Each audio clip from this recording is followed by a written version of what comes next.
There we go. Okay, back to the share.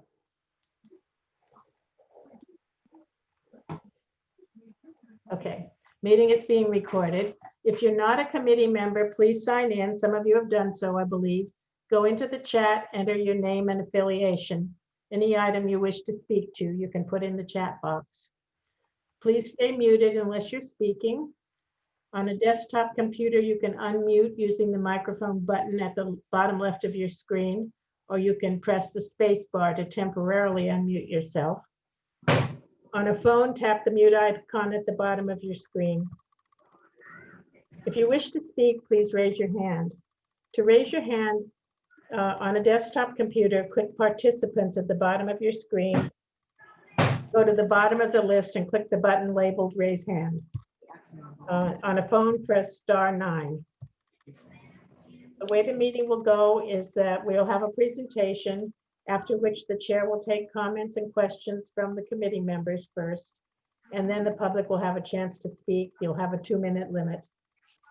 Committee will then formulate and pass a resolution. Any questions?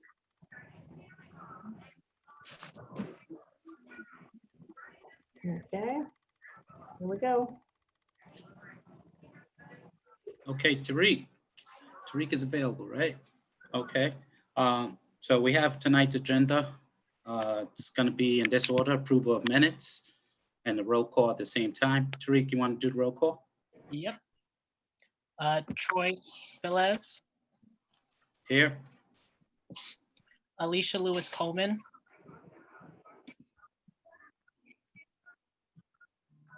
Alicia, Here. Yes, yes, yes. got it. Eric, did you hear from him, Alicia? Eric is not here. He's Eric still in is limbo having- somewhere. Let me try and call him. Okay. Still stuck. I'll come back. Hold on. Felicia Cruikshank. Is she in the participant list? I don't see her. Great. Tariq Ramos here. Sandra Strother.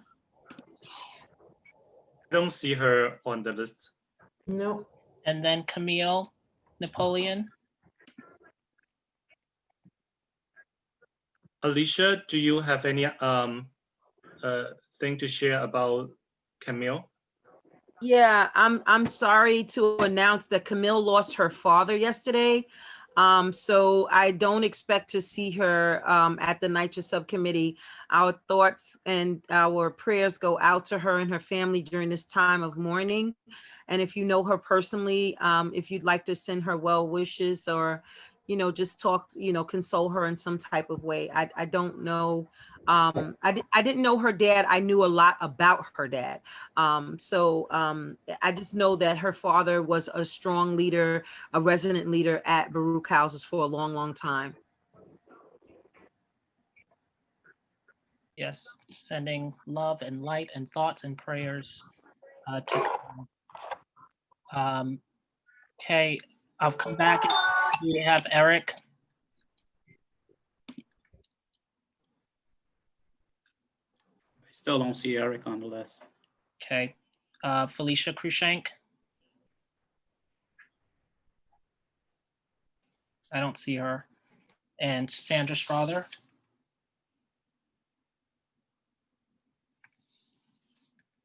Okay, we have three present. Troy. Okay, thank you, Tariq. Welcome. I guess we move to the next agenda item. We have a little switch in the agenda. We're going to go to LESPI, the outreach for preservation efforts for track and tennis houses in the East River Park. Laura Sewell, is she present? Laura? You're on mute, Laura. Hello, sorry. We actually present in order. Richard is our president, and he was going to give you a little recap, and then Deborah, and then I'd be happy to speak if that's all right with you. And I wanted to share my screen, if that's okay. Glenda? Oh,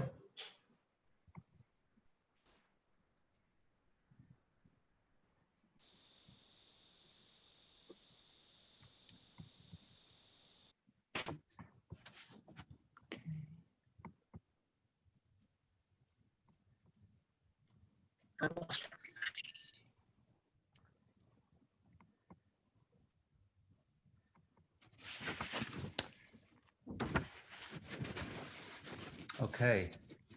Well, good evening and thank you, everybody.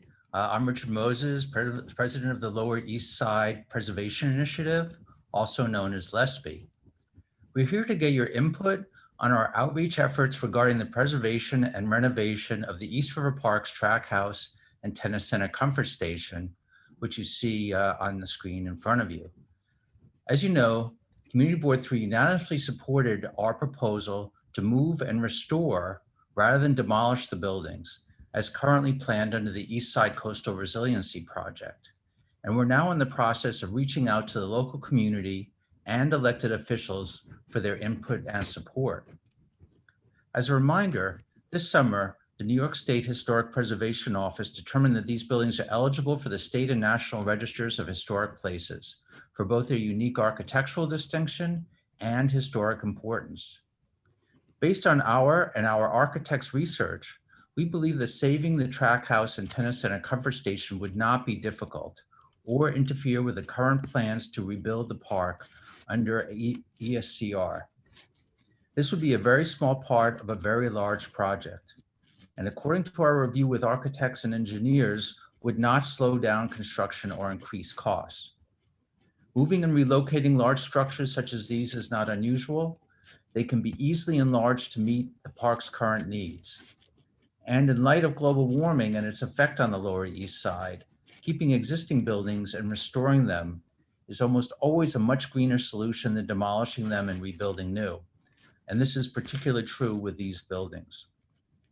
My fellow LESPI board member, Deborah Y, will now briefly review, as a reminder, the unique qualities of these buildings and our proposal for restoration and renovation, which includes brand new bathrooms and other interior facilities that meet all Parks Department standards and future needs and programming. Thank you. Okay. So here on the left is the Track House, which is near 6th Street, and on the right, the Tenant Center Comfort Station between Rivington and Delancey. Both buildings were completed in 1938 for the opening of East River Park the next year in 1939. These buildings have numerous unique design elements. I did a survey of 37 parks and playgrounds in the Community Board 3 district, and I found no other building with ornamentation relating directly to the neighborhood in which a park is located. Here you'll find fish and water and vegetation, a design motif based on a shipping tool, and also stars that may refer to nighttime navigation. All are related to the East River Park's waterfront location and the Lower East Side's maritime past. Here is a drawing of the current Tenant Center Comfort Station at the top. In the middle is the new proposal from the East Side Coastal Resiliency Plan. You'll see it's bigger. This is a standardized contemporary design of a kind that is now planned for parks all over New York City. It's definitely not unique to East River Park. At the bottom is our proposed restoration and enlargement extended at each end. This plan provides for a focus on the historic structure, but with enough room for all new bathrooms, concession stands, storage, and maintenance needs. Here is a rendering of what a restored Tenant Center Comfort Station might look like. Here is the current Track House at the top. There's a container at the side because they ran out of room.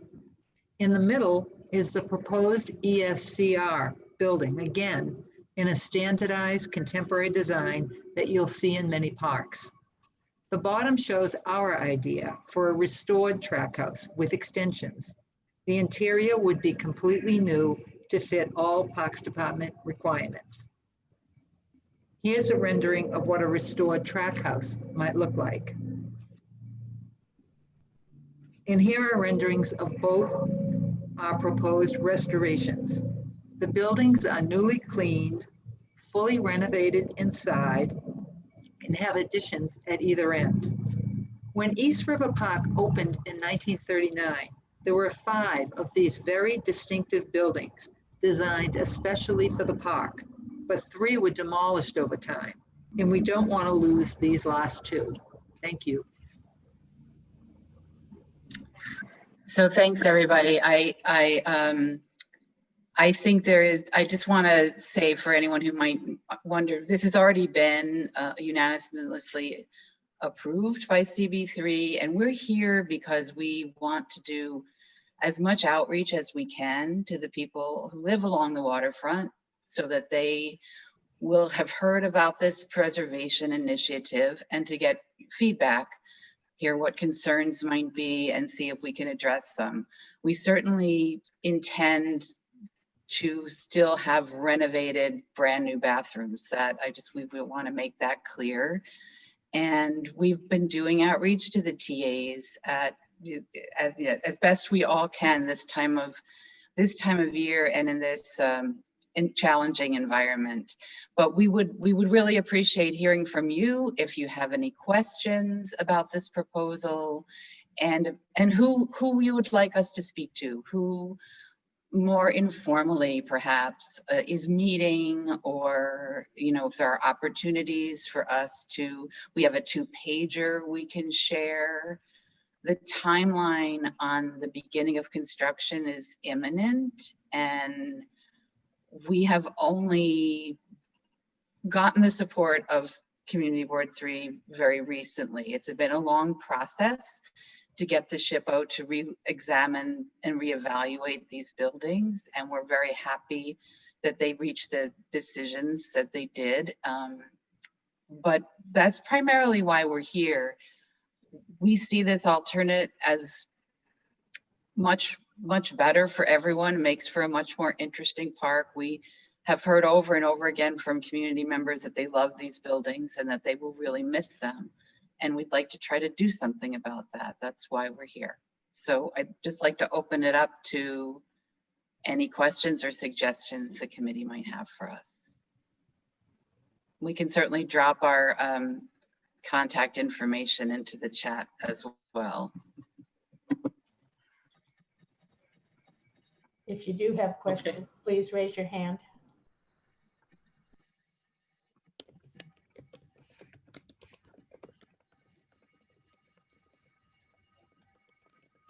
Alicia has her hand up. I see Alicia has her hand up. Go ahead, Alicia. Okay, first I want to thank you all from LESPI for coming out and speaking with us tonight. I think it is so important for all parts of the community to be involved in every part of the planning process. So thank you so much for Laura and Deborah and the gentleman, or your name, I lost your name. But I just want to thank you so much for presenting to us. And also for the tenant leaders that are in attendance tonight at this meeting. This is a great opportunity for you to stay connected to a piece of history, and you be a part of a development in our community, because that park belongs to all of us, not just some of us. So thank you. Kudos to everyone working on this project. Thank you so much. Thank you, Alicia. Thank you. LESPI-NYC. That's your address? Richard? I'm sorry. Is it LESPI-NYC? Yes. Okay, I'm going to post that, and we'd love for you to reach out. Happy to talk with anyone who has questions or concerns. And thanks very much for your support, Alicia. I also left our phone number in the contact information right above Laura's. Awesome. We have a question. Great. Who's in charge here? Troy? Yes, I see that. We're going to go to committee members if they have any questions. Al, you've got one question. Albert Mercado. Albert Mercado? Okay, Albert. Thank you for your time. With respect to the comfort stations, will they be in compliance, fully in compliance with the 504 Disability Act? Yes. Absolutely. We actually were really happy to discover, the first thing we did was measure, and while the stalls need to be reconfigured, we don't have to make any changes to the building. The building is wide enough. It would need a ramp, obviously, but if it's being moved, it can be resituated as well. So it should be no additional work for them to be ADA compliant. And the interior facilities will be completely new, so they'll be designed from scratch and to be made fully compliant.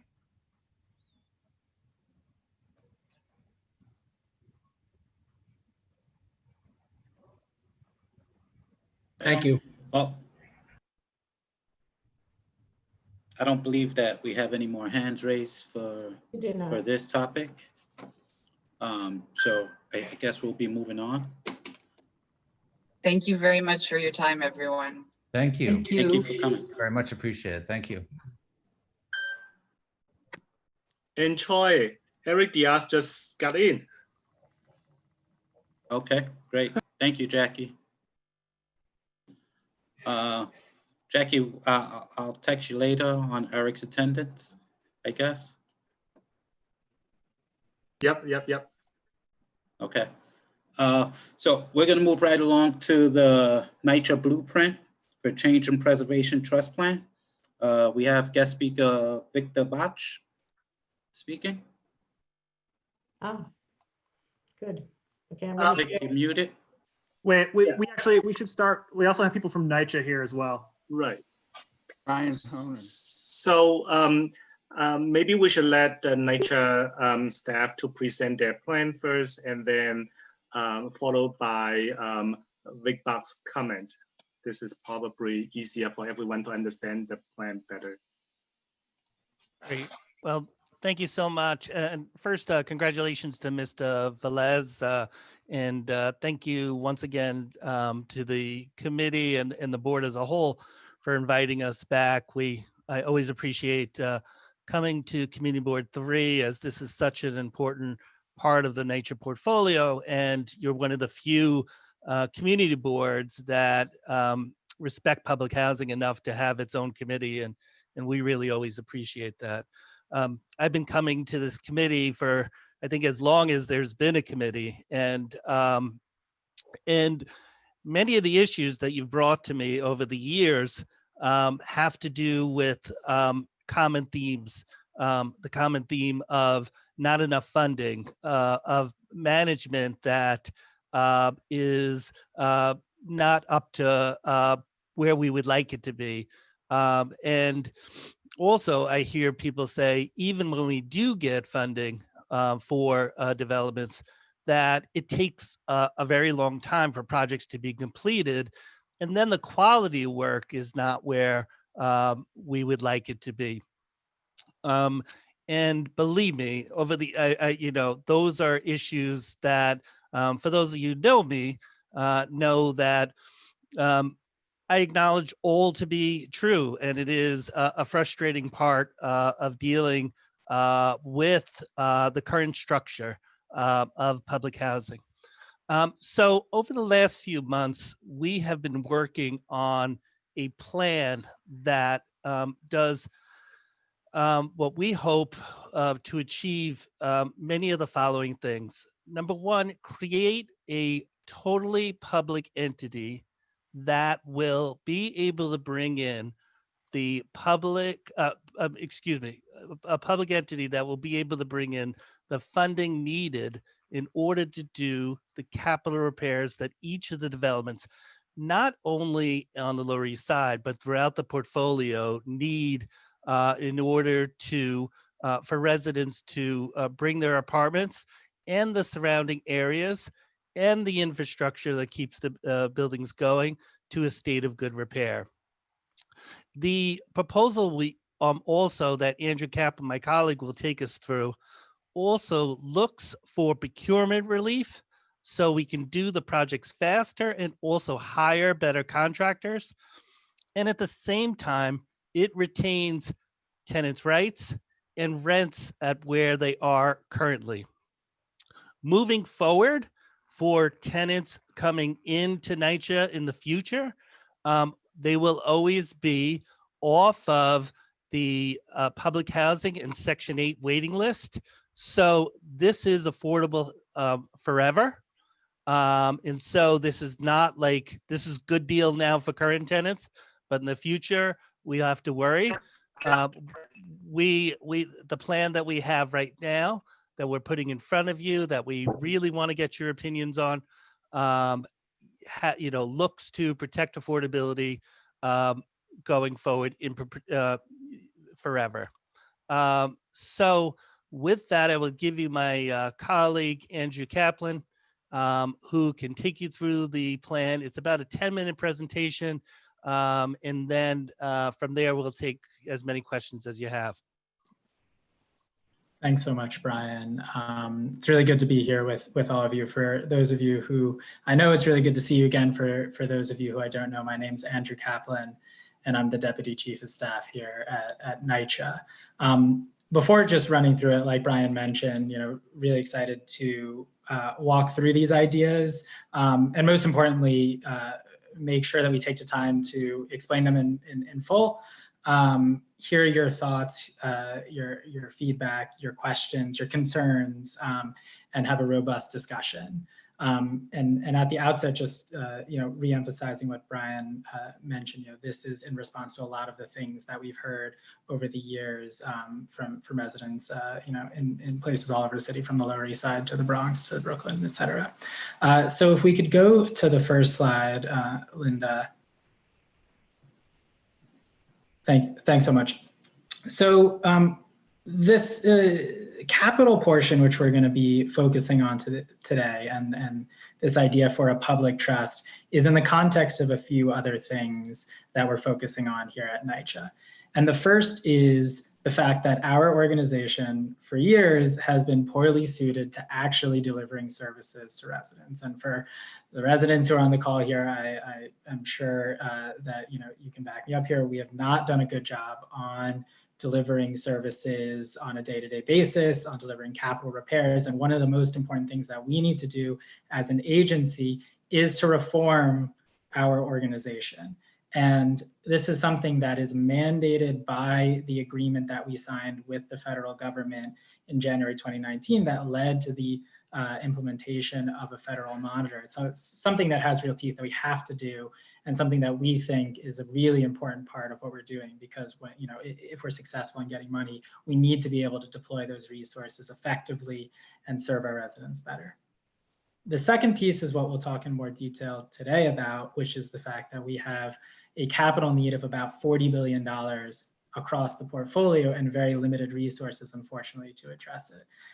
Again, it's no real secret, kind of an obvious point, but for the last 30 years, there has been a pretty devastating disinvestment in public housing and Section 9 funding from both the right and the left. And that reality has been atrocious and has really led to NYCHA residents and the buildings losing out on multiple cycles of capital investment, where we have systems in place that should have been replaced 20 years ago, 30 years ago, now are getting to the point where they would have been replaced again, and still we are operating the same old systems that are now failing. And then the third point is what we're calling a jobs and recovery strategy. And that's recognizing that right now, residents and New Yorkers across the city are facing unprecedented health and economic crisis because of COVID and the economic repercussions. And what we want to do is make sure that if we are successful in raising this money to invest in the buildings, that it also is something that helps expand economic opportunities in the properties, in the households who live in NYCHA, and in the communities writ large in the surrounding areas. So we can go to the next slide, please. So just a quick background, won't spend too much time on this because this is something that many of you know. We have about 175,000 apartments in our portfolio and about a $40 billion need across those apartments. And the needs grow every single year, unfortunately. Back in 2018, the mayor's office announced NYCHA 2.0, which included the PACT RAD strategies for about 62,000 apartments, which would lead to full renovations there by working with partners in order to bring in capital to do the repairs and put these buildings on a more stable financial footing. But even in a world in which that effort is fully successful, there are about 110,000 apartments that still need capital investment, still need a strategy for how we're going to bring money to bear. And we have about $18 billion worth of need that we've identified for those 110,000 units that would span the key areas of the HUD agreement, right? So lead, mold, pests, elevators, heat, and a couple of other key basic housing quality areas that we want to be focusing on. And a huge gap in the funding that we have secured or committed. Really, we only have a fraction right now. And one point I'll just say on this also is that too often we do a piecemeal approach at NYCHA where we'll do one boiler here, an elevator there, a roof over here. And one thing that we want to start reframing is, what does a comprehensive investment strategy look like? Can we do something that tackles all of these areas, not just one at a time? We can go to the next slide, please. So in a bit more detail about that scope of work that we're looking to do. So that breaks down into the key different areas. Mold, really significant amount of mold work, fully replacing the pipes, most of which are original, redoing full kitchens, bathrooms, ventilation systems, and other areas that touch these at the root cause. Fully abating the lead. So that means taking it out permanently and dealing with it once and for all so that we no longer have to go and correct hazards year after year, but dealing with it in a final permanent way. Doing work on our heating systems. And this is actually really, I think, an exciting area because not only would this lead to better conditions, obviously preventing heat outages, which is of paramount importance, but it also is an opportunity for us to significantly reduce our carbon footprint. We have heating plants that have been in place for, in some instances, over 50 years, and they're central steam. We lose a ton of energy in the ground, in the chimneys, in the buildings. And if we were able to invest in these buildings by bringing in the state-of-the-art, either hydronic systems, decoupled systems, point source heater, just to name a few examples, we could see our carbon footprint and our sustainability goals really be advanced in a significant way. We also would want to tackle elevators, our pests and waste systems, and then other areas that we hear about. Oftentimes, residents will tell us about investing in security systems and safety systems. And then also just the gas risers are something that is a constant stress on our maintenance and really difficult to repair once something does go down. And we would be interested in not only replacing these systems, but also looking at what does a switch to electric look like? Can we also make that sort of improvement? So obviously this is a significant amount of work in that $18 billion. I think one point to just mention here as well is that there would be an additional set of work that we would want to do on top of this if we're successful in raising enough money. So if we were to get another $7 billion or so on top of that for a total of $25 billion, we would look to continue to invest in the properties, do work on the community centers, the grounds, external cladding of the buildings, and other areas as well. So we can go to the next slide, please. This just takes those scopes of work and the costs and translates them into the gap and what we currently have. So for stabilization, we have a gap over $11 billion.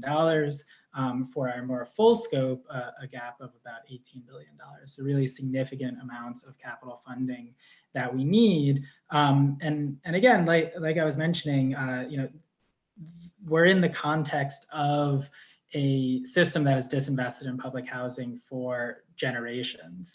And I think, one thing that I would say here is, we at NYCHA would be overjoyed if, bills like Nydia Velázquez's $70 billion capital funding bill were to pass. Maxine Waters in California has a similar bill, Green New Deal for public housing. These are all things that would deliver capital funding to public housing authorities across the country. And we would be thrilled if those were to happen. But the ideas that we're putting on the table here are ideas that, one, make a demand of the federal government within the existing rules in a way that also protects these buildings, keeps them public, maintains resident rights and affordability in perpetuity in a way that allows us to get that additional funding in a safe way that protects these buildings forever. So if we can go to the next slide, please. So the premise of it is that we would look to work with the state legislature to create a new public entity. We would call it the Public Housing Preservation Trust, and it would be entirely public, like Brian was mentioning, actually the same exact legal structure as NYCHA currently has. And it would operate in a way that is somewhat similar to the School Construction Authority. We took a look at the School Construction Authority, and we're trying to take the best parts of that model, where you have a procurement structure that allows you, if you have the money, to actually deliver that work efficiently, quickly, with good quality, so that it doesn't have to be redone in a cost-effective manner. But at the same time, keeping this public entity so that you're able to access what are known as tenant protection vouchers. And I'll talk in a little bit more detail in a second about tenant protection vouchers. The basic model would be that NYCHA would remain the permanent owner of these properties and would enter into a long-term ground lease with the Public Housing Preservation Trust. Public Housing Preservation Trust would be able to access the tenant protection vouchers from the federal government because of the rules that stipulate that you are able to get them if you make this type of agreement. And the trust would then be able to do construction capital work on these buildings in the way that I was just mentioning. The trust would then contract back to NYCHA for the day-to-day management and operation of the buildings, which would keep our public workforce, the one that we currently have, represented union workforce, still in place, managing the buildings on a day-to-day basis. So what you get is that public-to-public process throughout the entire structure of the deal. So the reason that we would want to go through these different regulations and these different hoops is because based on the HUD requirements, you are eligible as a housing authority to get these valuable tenant protection vouchers and project-base them to the buildings if you meet certain criteria, basically where you have buildings that have a great enough physical need. Unfortunately, because of the decades of disinvestment, our buildings fall into this category. And so we actually meet this federal criteria. What the federal regulations say is if you meet the criteria, you can go through a disposition process, which is what we're proposing to do here, where you would partner with another entity, and that allows you to access these valuable resources that you are now eligible for. And so the reason, again, for using this Public Housing Preservation Trust is because we would want to pursue that in the safest, most public way possible. So what this then gets you is NYCHA partnering with the trust. You access the tenant protection vouchers through that structure. The tenant protection vouchers then are attached to the building and just become an ongoing subsidy, much in the same way that we receive now, just more stable and more valuable.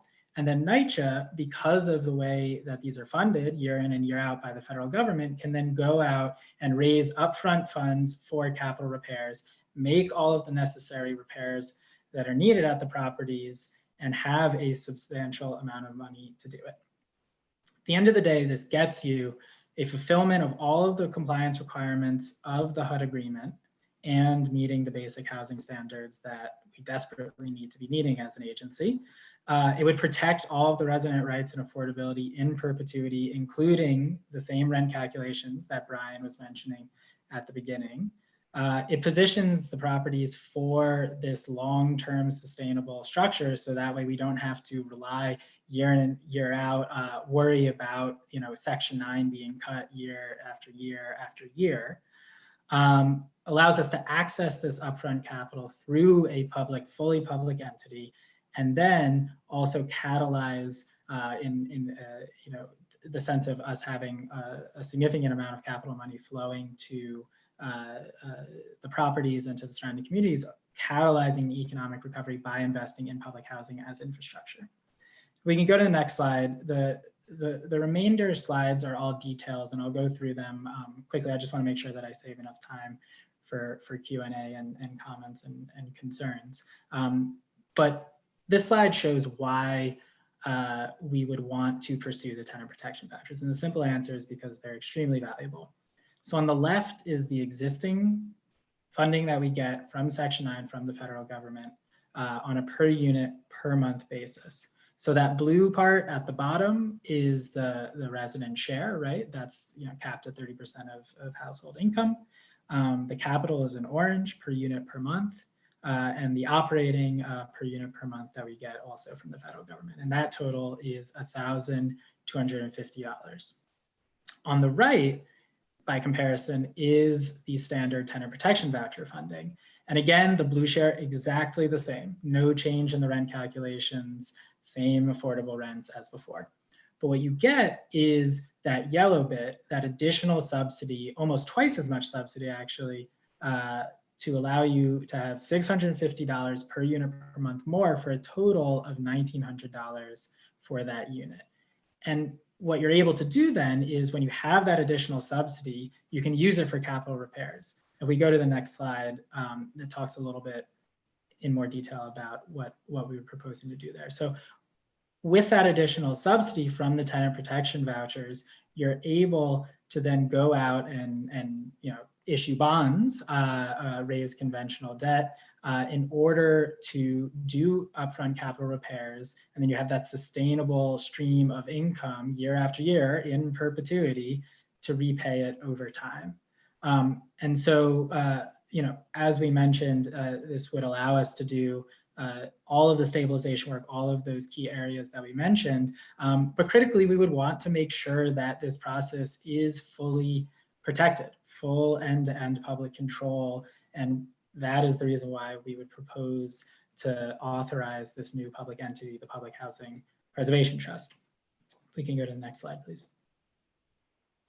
So this is a bit more in detail. I've covered a lot of this, but just to reiterate. So the trust would be a fully public entity, technically a public benefit corporation, the exact same legal structure as the New York City Housing Authority, exact same as NYCHA right now.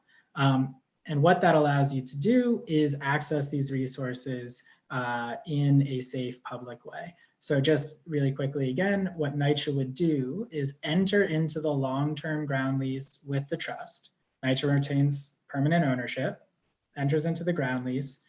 The trust then does the construction work, oversees all of that capital rehab to make sure that the units are brought up to a state of good repair. The trust then contracts back to NYCHA for the day-to-day maintenance and operation of the buildings to retain the full end-to-end public process control. And so NYCHA's employees, those public represented union employees, continue to be at the properties and maintain them year after year. So this gets you, again, end-to-end public control, fulfilling all of the compliance requirements of the agreement and codifying the full resident protections in state law, as well as underpinned by the federal regulations that govern these programs to make sure that no rights are lost in this process. Like I mentioned, there's significant energy efficiency, and of course, the trust retains that public represented workforce at the end of the day. We can go to the next slide, please. By investing in the buildings, one thing we want to highlight is that this allows us to reduce our operational spending year after year, and I think this is a pretty intuitive point. If we do this upfront investment, it means we don't have to do as much emergency work. We don't have to spend as much on overtime because the buildings won't be falling, the systems won't be breaking down as much. Buildings will be in much better shape, which means that we do not have to spend year after year the same type of money, which means they'll have more for the day-to-day operations and maintenance. The second piece of this is that you'd see significant energy savings, like, for example, those heating system improvements that I was mentioning. And then lastly, I mentioned at the very beginning that we are in the process of reorganizing NYCHA as an agency, transforming this agency to better serve residents. And that's something that is critical.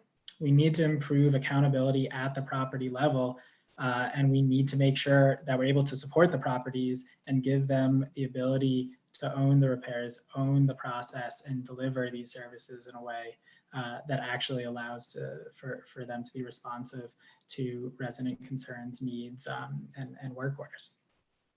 We can go to the next slide, please.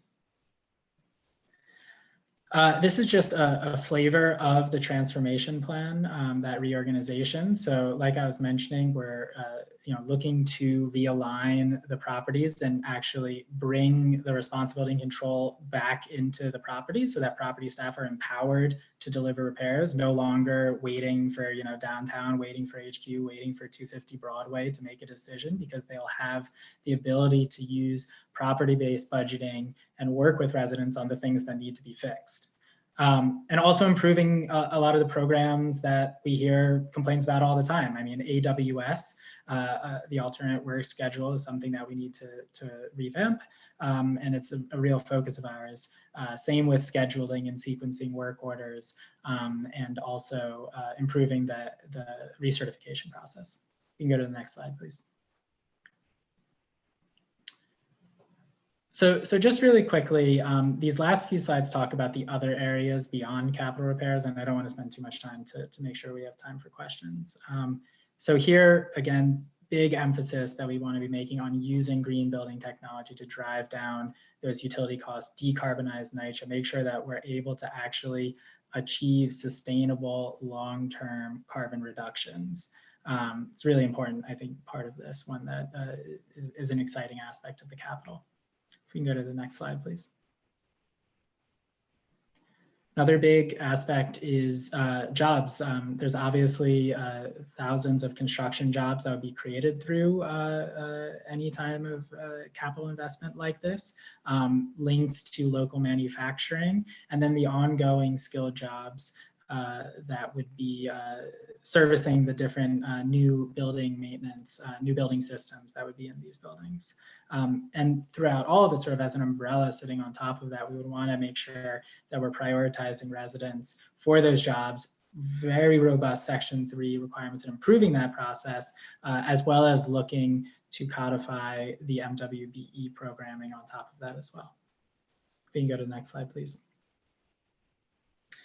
And then a couple areas that we also want to focus on is thinking about improving health. I think the pandemic has exposed a lot of the inequalities that we have known about for some time now, and we think that on one hand, directly improving housing will lead to a healthier environment. There's no doubt about that. But at the same time, can we also think about, are there opportunities for co-locating medical services in NYCHA communities that might want that? And that's a conversation with the residents of a given campus, and something that we would be more than happy to talk about and explore.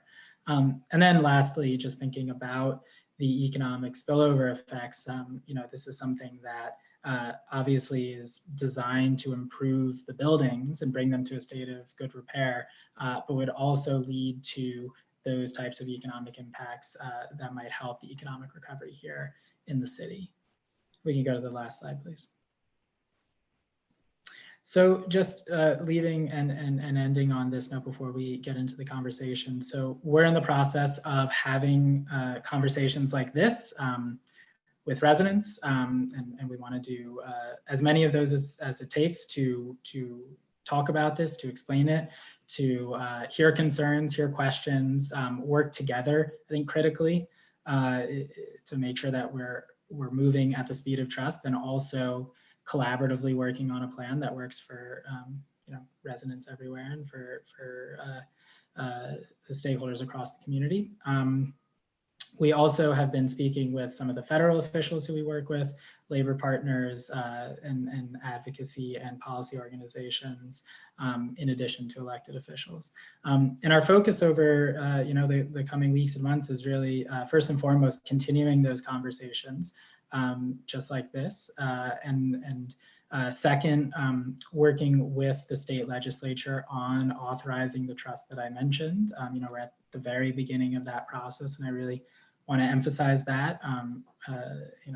There's a long road ahead, and we want to work collaboratively with folks.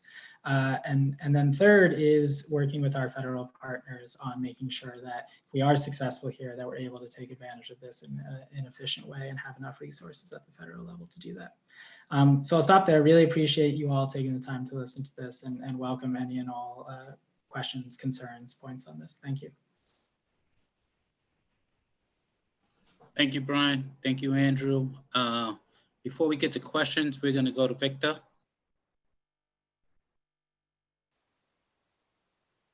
Sorry. I on? You're on, Victor. right? We hear you. Yes, we hear you. Okay, good. Thank you for inviting me. It's a pleasure to, again, meet with Community Board 3. As you may know, we think the Preservation Trust proposal is a worthwhile plan and concept.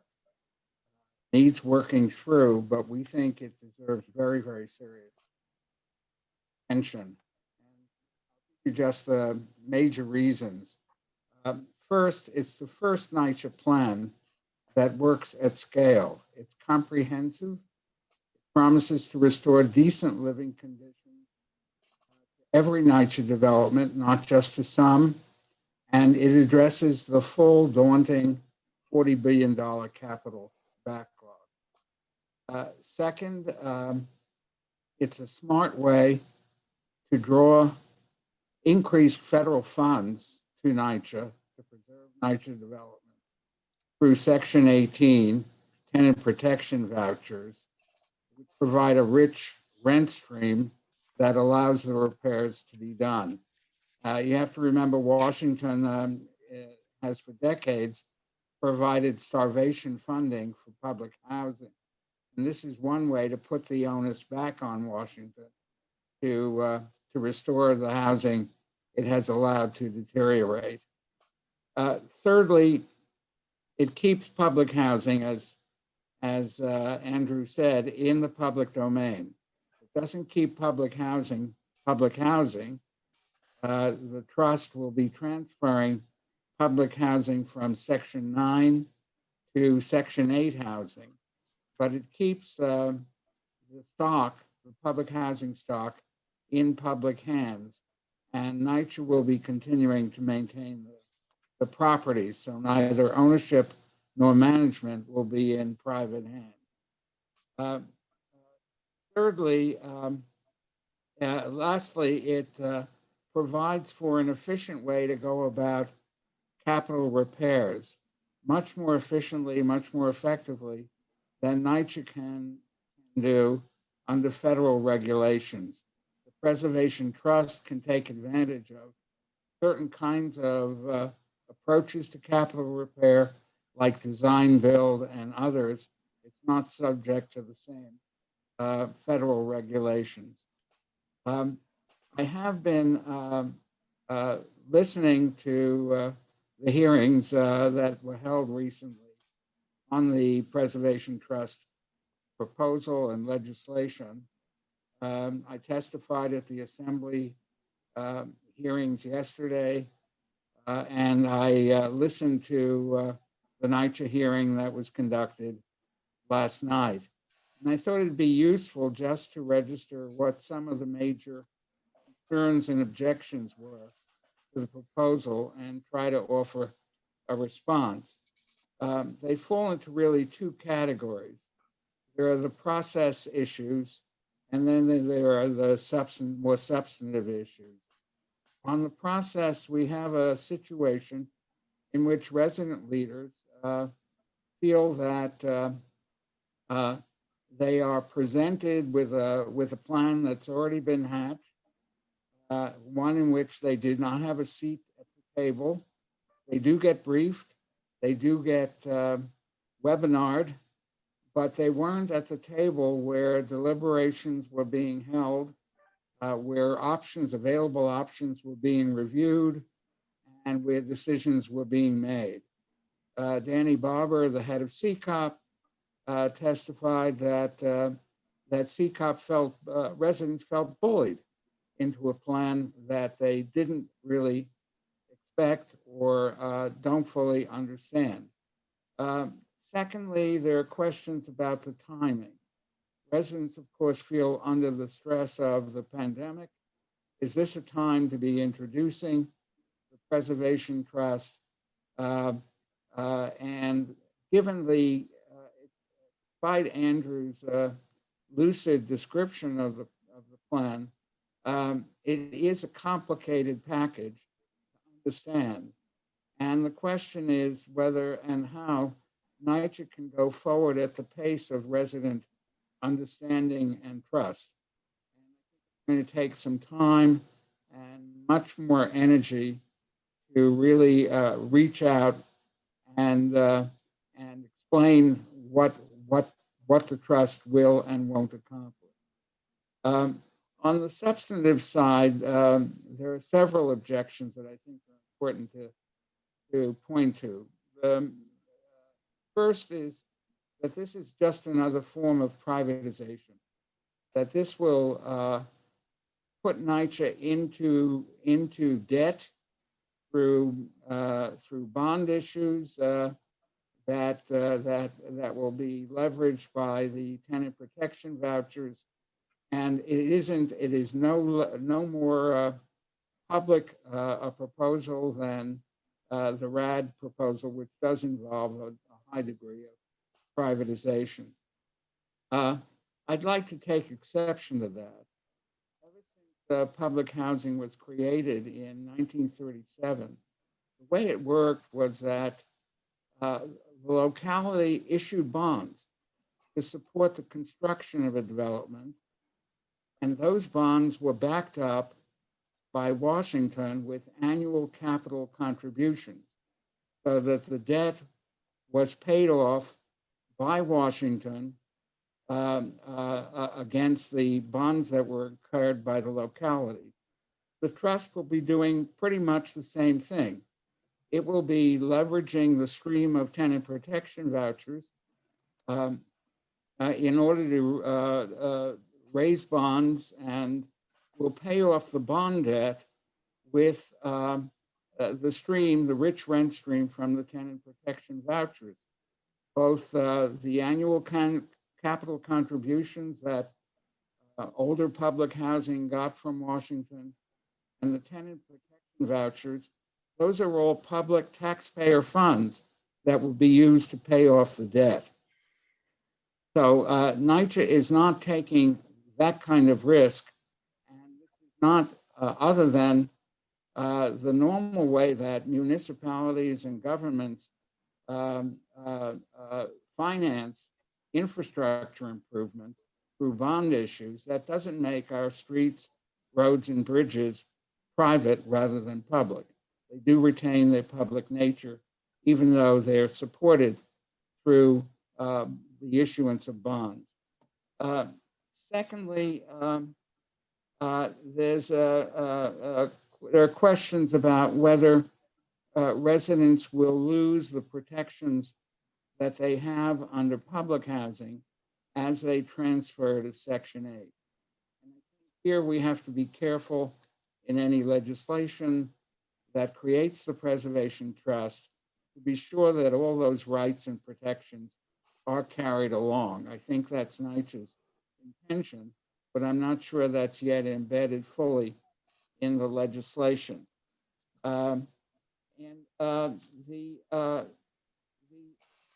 There are questions about what happens if there's a default. What happens if the Preservation Trust defaults? I don't know the answers myself.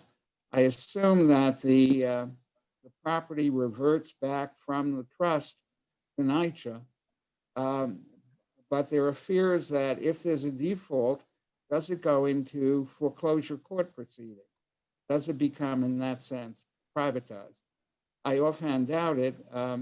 And what are the priorities for who should take charge of what was defaulted originally?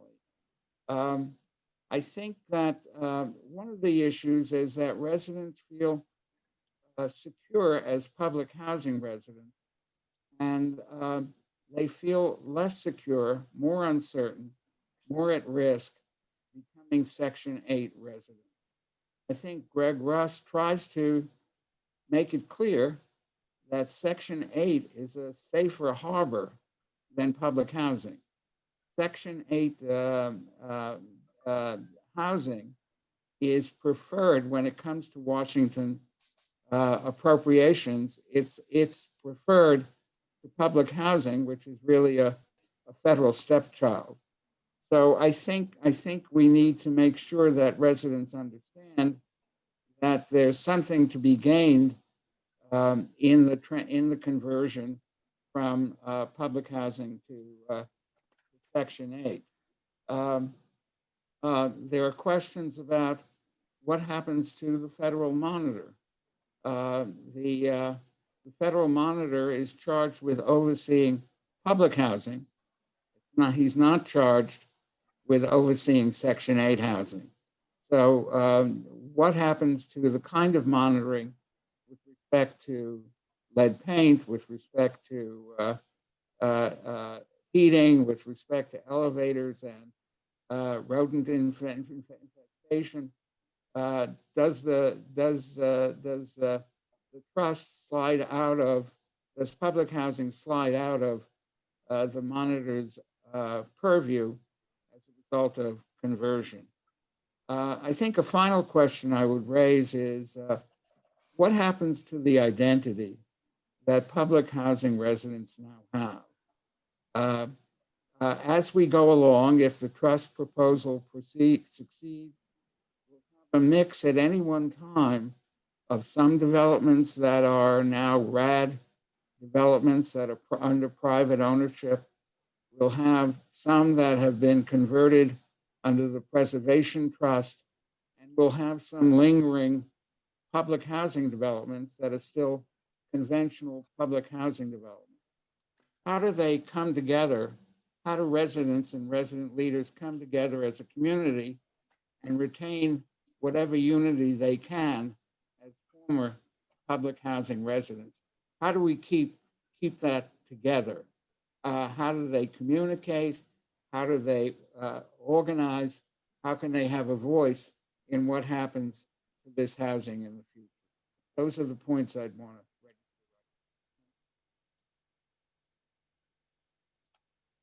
Thank you, Victor. I'm sorry about that. Andrew, Brian, do you want to respond to Victor in any way? No, I think we speak to Victor a lot, and we really appreciate all the work that he's done over the years on this, and moving forward, his voice, the voices of all the advocates that we hear for, are really important in shaping what we hope to be a really strong organization. And so, no, I think we'll leave it, and I really like to hear from committee members and from the public at large. Okay, thank you. We are going to go to committee members first in this order. If you want to speak on this, you will have 2 minutes if you're a public member. So we're going to go to committee members. You still have to raise your hand so I can see you.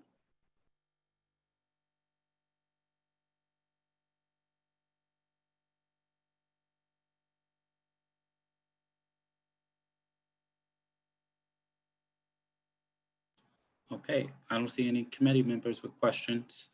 So we're going to take, I see Tenant Chavez. Hi, good evening.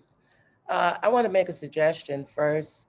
This is my 3rd meeting about NYCHA's Blueprint, and I want to make a suggestion to the NYCHA officials if they would consider creating another type of forum that's more explicit in regards to the protections for the tenants in regards to this blueprint plan, because when I come on here, it sounds like you're doing a PowerPoint series on trying to convince and persuade people in agreement to what you're doing, but they really don't get the understanding needed in regards to the new lease, the terms of the lease, the protections afforded, et cetera, et cetera. It comes off as this is one entire plan when you're dealing with PAC, RAD, and now this preservation trust, as if they're all undergoing the same conversions, and they are not.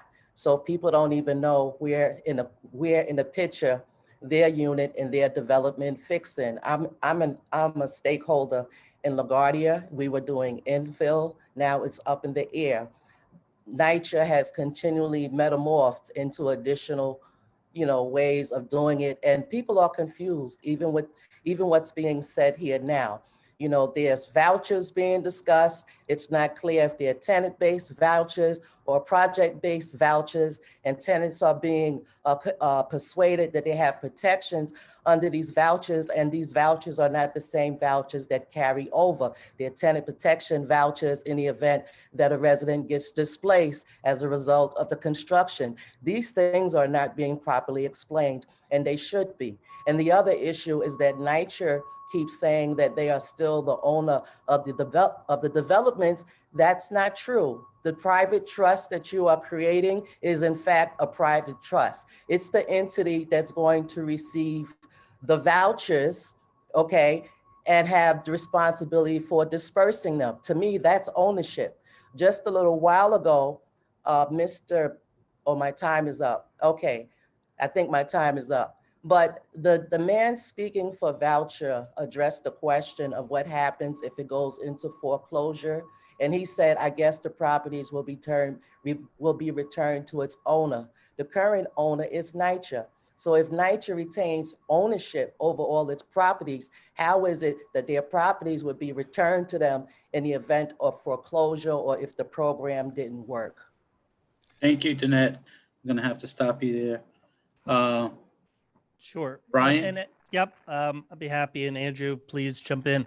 I think your suggestion is a really good one. Tonight we were asked to present on the blueprint. It is a big plan and it does have a lot of details. But I think if we do other, forums, we'd be happy to come back here to do other places that break down things like tenant rights, which, by the way, is in the legislation and spells out the tenants' rights very clearly. But breaking down things like that, tenants' rights, are really important. So having forums that are specific to different areas, I think really makes a lot of sense. NYCHA is the owner and will continue to be the owner and also the administrator of the Section 8 vouchers. So the NYCHA administrators, it will be off the NYCHA Section 8 waiting list. The vouchers are project-based vouchers, more valuable, as Andrew said. They're tenant protection vouchers, but these are not tenant-based vouchers. If the question that you asked before, if there was a default, and Mr. Bach raised this as well, there would be no danger of NYCHA losing the property. We are calling for, in a situation like that, the city would have a right, first, NYCHA would have a right to cure the default.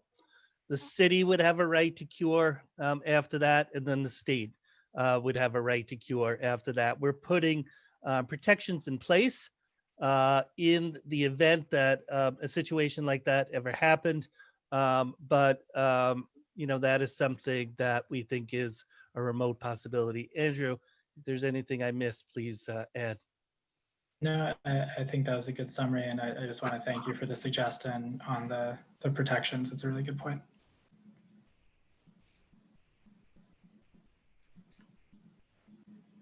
Okay, next we're going to go to.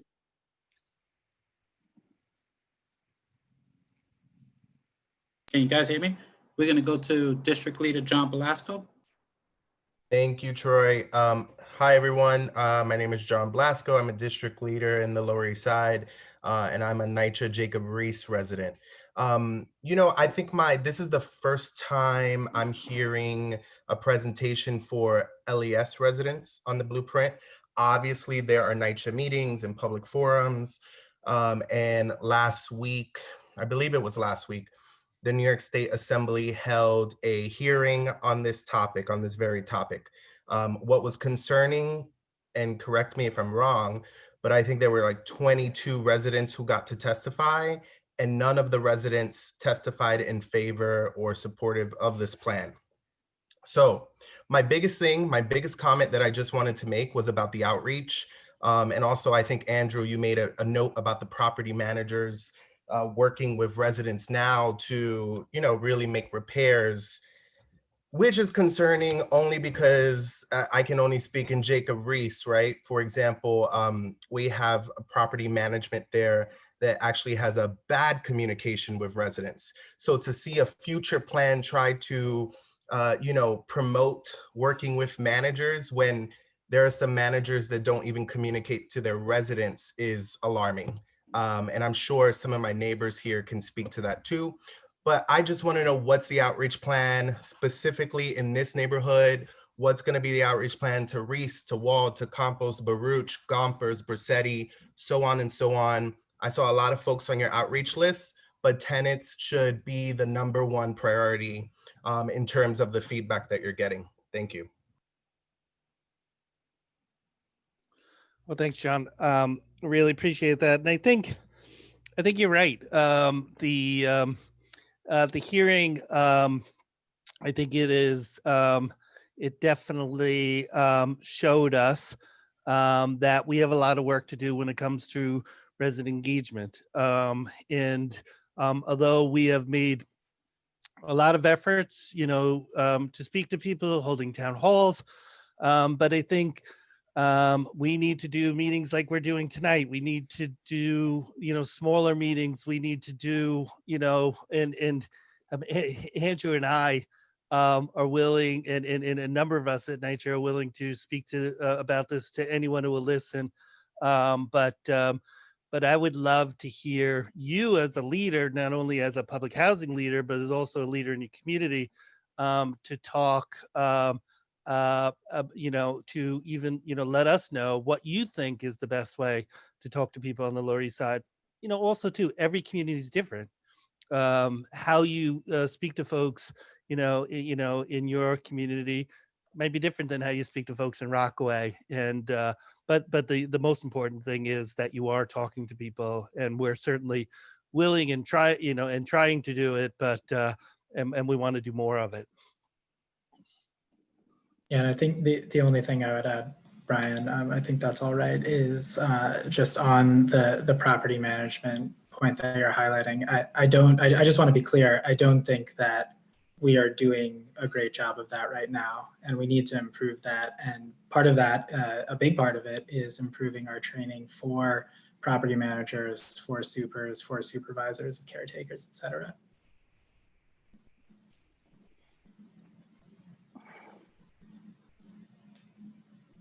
Thank you, John. We're going to go to Albert Mercado. Yes, thank you Albert? for allowing me to ask this question. I'm going to ask my question a little differently in the way Mr. Vic Box spoke about it, and other people as well.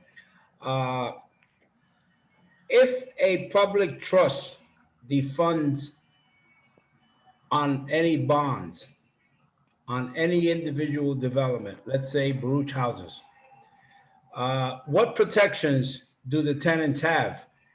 Will the tenant protection vouchers be null and void? Or we're gonna left out in the dry? Brian, do you want me to start on that?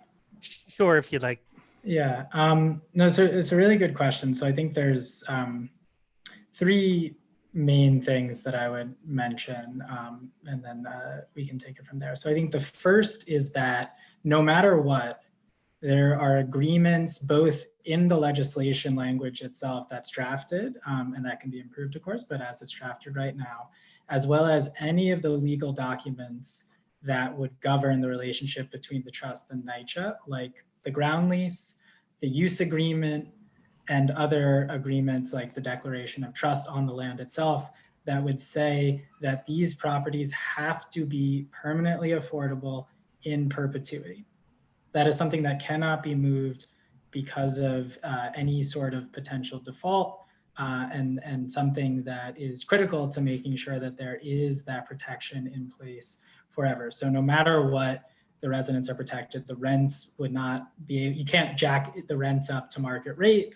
No one could alter any of the protections. That would be in place no matter what. Second, like Brian was mentioning before, if the trust were to have any issues with its bonds, if there were a default, like you were mentioning, and I would just emphasize that that would be very unlikely because the federal funding stream is coming from the federal government year over year. But let's say if that were to occur, the property, the operation of the buildings would revert to NYCHA first, so that NYCHA would have the ability to step in and address any default, either by paying or by doing that work themselves. And if NYCHA, for whatever reason, again, now we're getting into even smaller probabilities, lower probabilities. If NYCHA were unable to do anything, then the city would be able to step in or have that right to address any issue. And if the city didn't, then the state would have the right to address it. The reason, perhaps maybe I mischaracterized my question. Thank you for the answer. I'm sorry. I was talking more in particular whether a particular manager within any development can mismanage funds. I mean, let's face it, NYCHA doesn't have a good track record. I don't know about Baruch, but I've heard horror stories of managers mismanaging funds. Let's assume the manager of Baruch houses mismanages money. Aside from making him or her accountable, what protections do the tenants have for no fault of their own? So, so managing a NYCHA development is no easy task, but one of the responsibilities that they won't have will be to handle the finances, including the debt on the property. That will be handled by folks with financial expertise, and so we won't have to, the manager at Baruch or at Reese or at Compos will not be expected to make payments, either on borrowed money or on bonds. So that would be, again, handled centrally. Thank you very much for the clarification. Thank you, Alberto. We're going to go to Mr. Smith. Thank you. Hello, everyone. My name is Manir Smith. I'm a public housing organizer for Good Lower East Side, and thank you for the opportunity to speak. Currently, there's a lot of confusion and questions in regard to the Blueprint for Change. This is a fairly new plan, and the people haven't been able to thoroughly investigate and review all of its parts while in a global pandemic battling against COVID-19.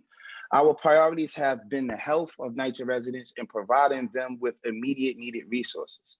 It's important that we acknowledge that the chairman started in August of 2019. I applaud his initiative to begin to engage with NYCHA stakeholders, but in all fairness, a year is not sufficient enough time to authentically engage with residents from over 300 NYCHA developments. For example, in CB3, NYCHA stakeholders from LaGuardia houses requested to meet with the chairman or NYCHA representatives regarding infill for the last year. And the residents still have not been able to contact or schedule a meeting. This demonstrates his inability to connect with all of the residents first regarding pre-existing issues. How then can his office honestly say that there were meaningful citywide efforts to inform residents of the Blueprint for Change? There was mention of the plan on rent notices, but the language did not accommodate literacy and language needs. The Blueprint for Change requires an initial review to accommodate the city's EEO and human rights policies and should be culturally responsive. Additionally, while NYCHA plans a few public hearings for the plan, many residents went unaware and learned about them at the last minute or expected technology and language barriers. NYCHA residents are rightfully concerned that the plan itself threatens the existence of NYCHA.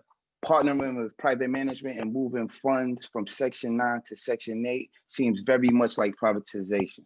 and the loss of oversight and protections will potentially leave residents vulnerable. Introducing and pushing forward a plan drastically change NYCHA at this time and is irresponsible and unfair. We ask this committee to pass a resolution asking NYCHA to stop all work on the Preservation Trust during COVID-19 on the basis that the pandemic prevents full resident participation in the process. Thank you for letting me speak. Thank you. Well, thank you so much, and I appreciate the question. Once again, I'm going to say this, and we could start a drinking game because the number of times I say it, everybody drinks, and it'll be more for a fun meeting. But we are looking to create a public entity with a public workforce, and that's what will keep our properties affordable, communities intact, and also to make NYCHA, communities what they are currently. We have no private manager involved here. We're not contemplating that at all. I do think that one of the unfortunate things that came out of last week's hearing, and I do think this was unintentional, was this feeling as if this was a done deal, or this was like a vote was imminent. This is very, very early in the process.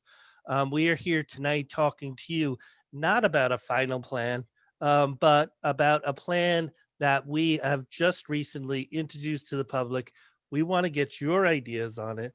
We want to make the plan better, and we have months to go before we come up with anything.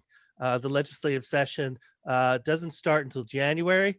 I would not expect something like this to pass to the end of the session. So if there are ways that we can engage, and Goals is a group that, throughout the years, I certainly have worked with, and I would really appreciate the opportunity to speak to Goals members as well about this plan and to get your thoughts about it. But as I said earlier, if you get more than 2 residents together, I'll speak to them about this plan. So. Good evening. Okay, Troy, hold on a second. I can't see who's speaking. Troy, I have a question. Okay, Tariq, go ahead. Brian, is there a little bit more clarity on the timeline for this plan that can be presented to the committee? Sure. It's not a definite timeline, but I have to say that conditions have gotten bad, that developments, especially the developments on the Lower East Side, which are some of the oldest in our portfolio, need investment yesterday. From every single development that I go to, from Campos all the way down to Smith, there's almost not a night that goes by where I don't hear LaGuardia has no hot water. There are elevator problems at Baruch. The sandy work at Reese is troubling. And so the issues that we are facing are getting worse, all the time.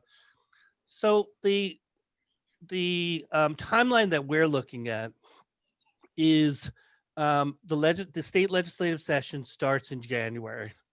And at that time, the legislature will have to introduce a new bill because it will be a new session.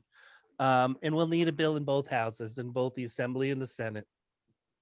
In Albany, from January to April 1st, they're all about the state budget. That's the only thing they'll be doing. And we want to use that time, and now to engage residents, to engage advocates, to engage legislators and talk about this. I don't expect after April until the session ends around June. We then expect to deal with the merits with legislators on this bill to get it to a place where residents, where New York City feels comfortable with it. So if we do everything right, and we work together as a community, we could see a bill by June. The federal government still has a role to play here too. There are tenant protection vouchers in place that we could use, but they would also have to make sure that they make a commitment to fund this long term.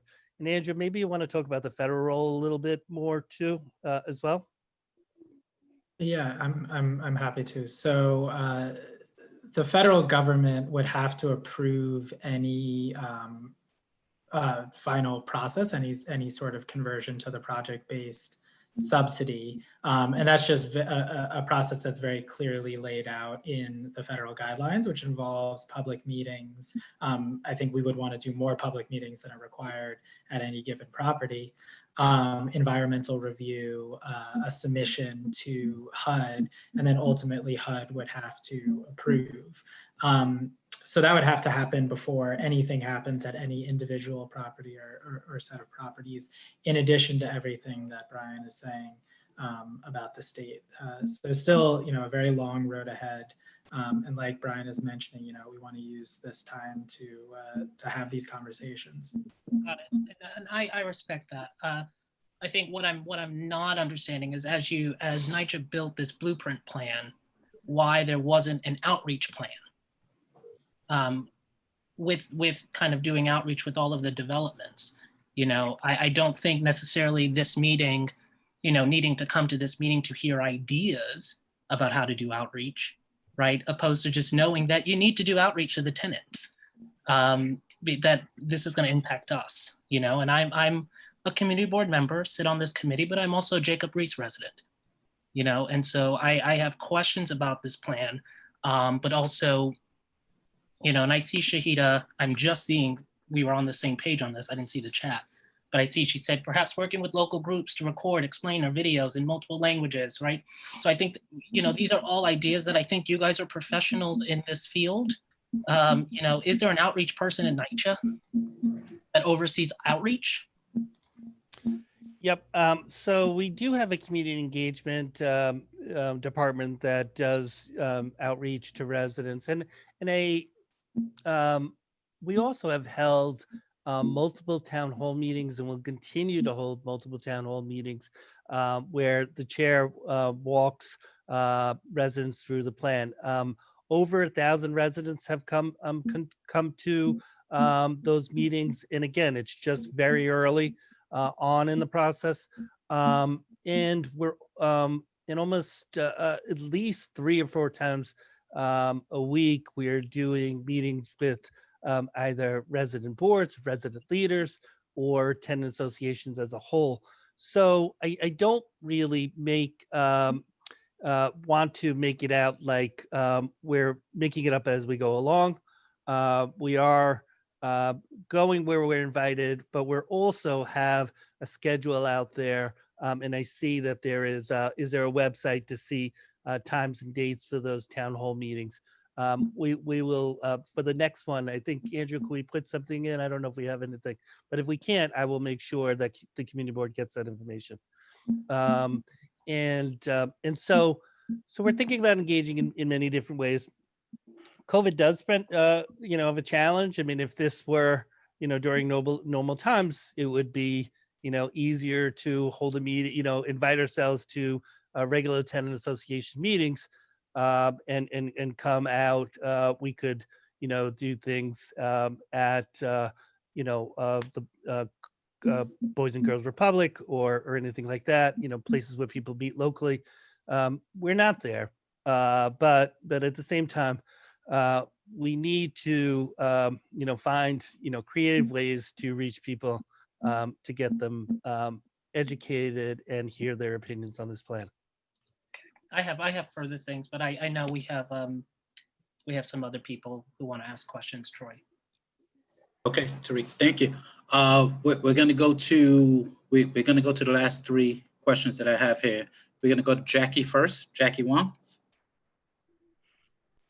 Hi, I actually have 2 questions. The first question is about the composition of the Preservation Trust leadership. I'm trying to see who would be these people on the board in the future. Are they going to be I mean, in your plan, are they going to be appointed by mayor, governor, or how is that going to be structured? That's the first question I have. And then the second question I have is regarding, I see you mentioned that some work can be contracting to other entities in the future. I assume that means certain property NYCHA can, I guess NYCHA can contract property management to other entities. Is this similar, going to be similar to those project-based Section 8, which is managed or owned by independent organizations? And if yes, I'm wondering if they need to follow the same set of HUD standards. For example, for physical maintenance of the buildings, they need to follow the REACT. And for the documents compliance, they need to follow the more standards. These are the two questions I have. Thank you. So I can speak to your first question about the structure of the board first. The draft legislation, which is up for discussion, proposes a 9-member board, 5 of whom would be appointed by NYCHA, 4 of whom would be appointed by the mayor. 2 of the NYCHA appointees would have to be residents. 2 of the mayor appointees would have to be residents, so a total of 4 residents. 1 of the mayoral appointees would have to have labor experience. But again, that's just as it's currently proposed, and I think we'd be more than open to have conversations about that structure. The second question, sorry if I'm not getting this exactly right, but you asked about contracting to other entities. And just to be entirely clear, this is not contracting to any other entities about any private managers or anything like that. It's about NYCHA managing the properties and retaining the public workforce. So there is no situation in which a private manager would come in and own or operate the properties in some way. And then I also just really quick, I see a question in the chat that I just wanted to speak to. Sorry if I'm skipping ahead. The question is, everybody does not meet Section 8 criteria. What happens to that population? The extra subsidy that you hope to get won't happen for that population. And just really quickly on that question. So the way that it would work is that there's no rescreening or any sort of meeting of Section 8 criteria for folks who are currently in the housing. So if there were a conversion at the property, if you're over income or for whatever reason don't meet the Section 8 criteria, that's not a problem. There's no rescreening. It's an automatic transfer, and you continue to have, there's no displacement contemplated by this plan. And then, like Brian was mentioning, just as now, the way that vacancies are filled if someone decides to move out is off of the public housing and Section 8 waiting list, which of course is limited to folks who are low income, very low income, and extremely low income. I hope that helps clarify that. Okay, thank you. We have 4 questions remaining, and that's all we're going to take on this matter. So last 4 questions, we're going to go to Jim Shelton.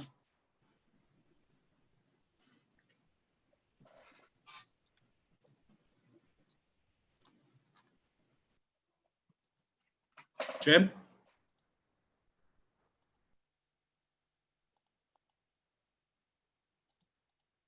I see him, he's muted. Okay, we'll come back to Jim. We'll go to Jonathan Gardenhire. Hi, everyone. I hope you're all doing well. My name is Jonathan Gardenhire. I'm a district leader in the Lower East Side, and I live at Smith Houses. And my question is kind of piggybacking off of Munir and Danette, speaking to the timeline and sort of the people who are in charge making these decisions. So just thinking that, there will be a mayoral primary in June, and that's the person who's making this decision. I just, want to stress that I think that if that's the case, that perhaps this is something that should wait till the fall, which would give you all more time to do outreach. And also just to say that I agree with, again, with, Goals' statement that this is something that really needs to just be put off for now so that you can truly engage with the residents in a meaningful way. And while Goals was nice enough to use COVID as an excuse, Brian, I feel like we've been here multiple times. This is the third administration that's been pushing a plan like this forward. So it's not really new to us. And so just to say, that I really hope that you'll take all of this into consideration and really start to think about a true planning phase before you introduce anything at all. Thank you for your time. Thank you, Jonathan. And I know over the years we have worked on plans, and I think what makes this plan a bit different is that unlike previous plans, it is not a plan that looks to deal with pieces of the portfolio, but looks to deal with the entire portfolio. I respect your opinion on this and others, but I just want to continue to have this conversation and to see where we end up. And I think this is, forgive me if I'm a little impatient, but I just know where we are right now in the history of NYCHA, and where we really are in a tough spot. And we need to be talking about ways to bring funding in. We need to be talking about ways to improve conditions. And I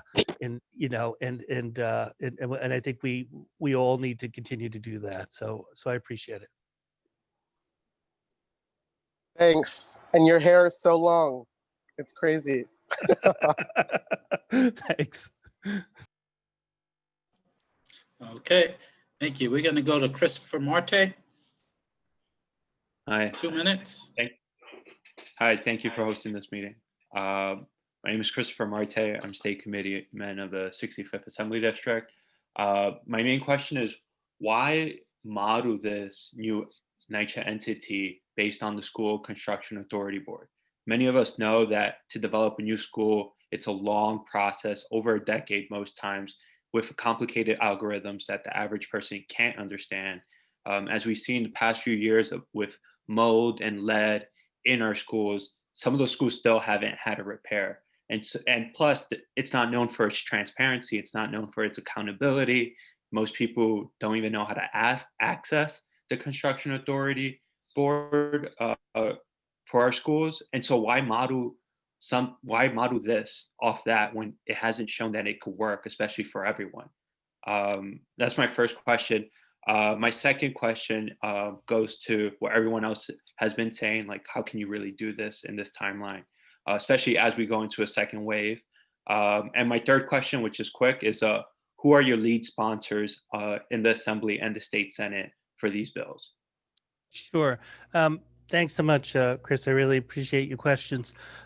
So when we say the School Construction Authority, believe me, I'm not familiar enough with the day-to-day operations of the School Construction Authority in order to say this is the agency that we want to be 100% like. We just bring it up as an example of an agency that was created, that was given procurement relief by the legislature in order to move projects faster. And in fact, what we're asking for is probably more aggressive than even the School Construction Authority has, because I remember late last year at Waldhouse's, we were at a meeting that Assemblymember Epstein sponsored. What residents said to us, number one, was that even when NYCHA gets money, they don't trust NYCHA to spend it correctly or do the work correctly. And many people said, really what you need is construction experts who can get around a lot of the rules in place to do projects quicker. So that's what we really had in mind. You can call it the School Construction Authority, you can call it something else. But the point is we want to make sure that we have a mechanism in place to do work quicker. As far as engagement in place and doing engagement during the pandemic, yes, it is challenging. Yes, it is something that that we know it makes things more difficult, but we believe that it can be done, and we want to continue to do it. I mean, look right now, the biggest organizing effort in the entire country, maybe in the history of the country, is going to be around making sure that people get vaccinated. And we're doing that right now, even during a pandemic. I think if we can organize people around that effort, we can organize them around this effort. And so we're going to, again, have conversation, solicit your ideas, and all the ideas here will go to NYCHA leadership as we move forward. And we'll come back to this community board or to your individual groups. Andrew and I, we left our email addresses in here if you want to invite us to your group, to your tenant association, to your house party, please do so. And we would, love to talk to people about this plan. So thank you so much. Just add to that. Hold on, Victor. I'll get to you. I'll try to get back to you. Let me get the people that are in here ready. Tanya?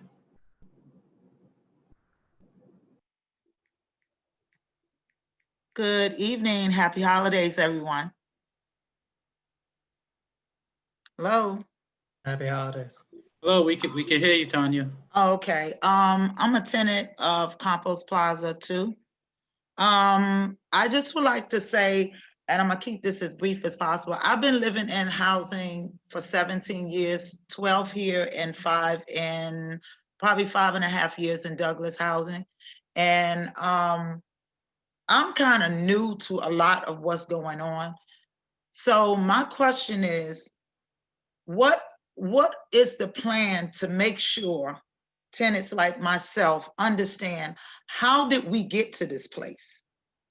And I'm about getting to the root of how did we get here, so when we move forward, we don't fall back into this place again. Because I think what is happening is tenants are concerned about what is going to happen if they don't decide to go you guys' way.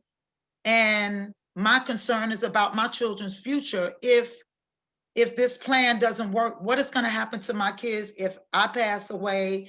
And the apartment, do they get to keep it? What is being told to the tenants such as myself? Because I don't know how we got to this place. How did things get this bad where a plan has to be put in place? And I get some of it may come from tenants not paying their rent on time. I just don't know how did we get to this place? Because when I moved into this apartment, major repairs were needed. Stuff was hidden. And then when I call for work to be done, they don't want to put new stuff in. They want to put new stuff on top of old stuff. They don't want to gut it out and replace it. So my thing is, how did we get to this place, and what do we do moving forward so we don't get back here again? Thank you, Tanya. Thank you. Vic, do you want to speak to some of the history of how we've gotten here? I think you can you can help. Can you hear me? Yes, sir. Okay, Yes, we I can can hear you, Vic. refer you to a report we did in 2014 that lays out the government disinvestment that brought NYCHA to this position. There's no easy way, and at every level of government, federal, state, and local, disinvested in NYCHA funding and made it impossible to keep up decent conditions. So if you want to check our website at Community Service Society, the report's called Strengthening New York City's Public Housing. Thanks.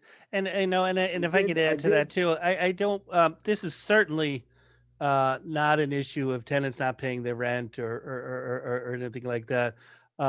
This is, as Victor said, government failing, on the federal level, on the state level, and the city level, their responsibilities to public housing residents. But The other thing I also too want to say is that while all of that is true, NYCHA bears some of the responsibility with management concerns as well. NYCHA has not been over the years. NYCHA made serious mistakes over the years in terms of how it spent money, in terms of how it's managed, and that's something we have to own up to. And it's something that I think that we wouldn't be having a full conversation if we just pointed the finger in one direction. I just wanted to add to Brian's answer to why a preservation trust. The core of the blueprint is making use of the rich stream of tenant protection vouchers that come with Section 18 disposition.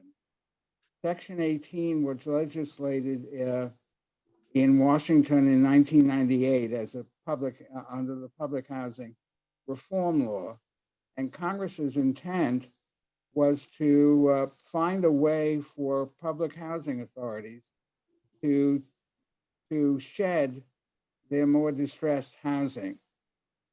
Congress was interested in lowering the number of public housing units across the country. And in order to do that, Section 18 requires transfer to another entity from the housing authority.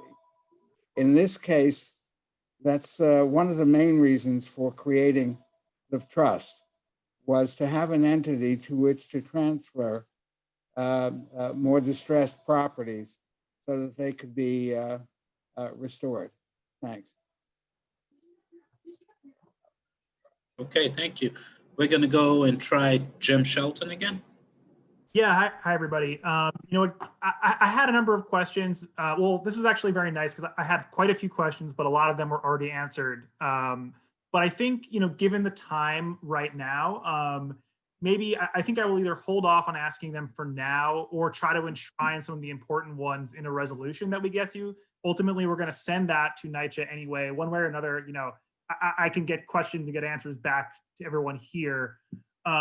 So I won't ask any specific questions now. What I want to consider is we do want to have a resolution tonight. It does not have to be, you know, like we support the blueprint, we oppose the blueprint. But I think what we need to do is, given that public hearings are happening now, we need to have the option on the table to deliver testimony as a community board if we want to. And the only way we can do that is if we vote on a resolution that at least provides a framework of talking points. So we don't necessarily have to say we support the plan, but we need to articulate questions and concerns for now. So we could use that, the board can vote on that, and then it can become something that Troy or Jackie could bring to public testimony, and it will also be sent to NYCHA. So, you know, I'm just gonna recommend that given the time, if we can move to that, we can put questions in there, we can send other questions along later, but probably getting that resolution on the floor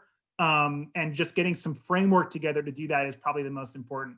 I would also say just generally, you know, for our guests, it's not hugely important that you stay at this point. You know, if you want to see sausage get made, you know, you can stick around.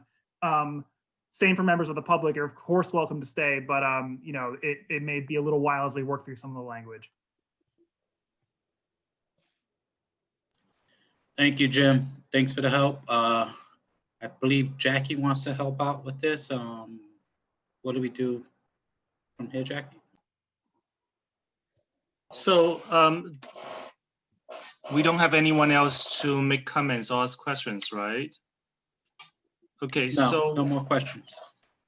I'm so sorry. I just raised my hand. Can I just say one thing? John Blasco, District Leader.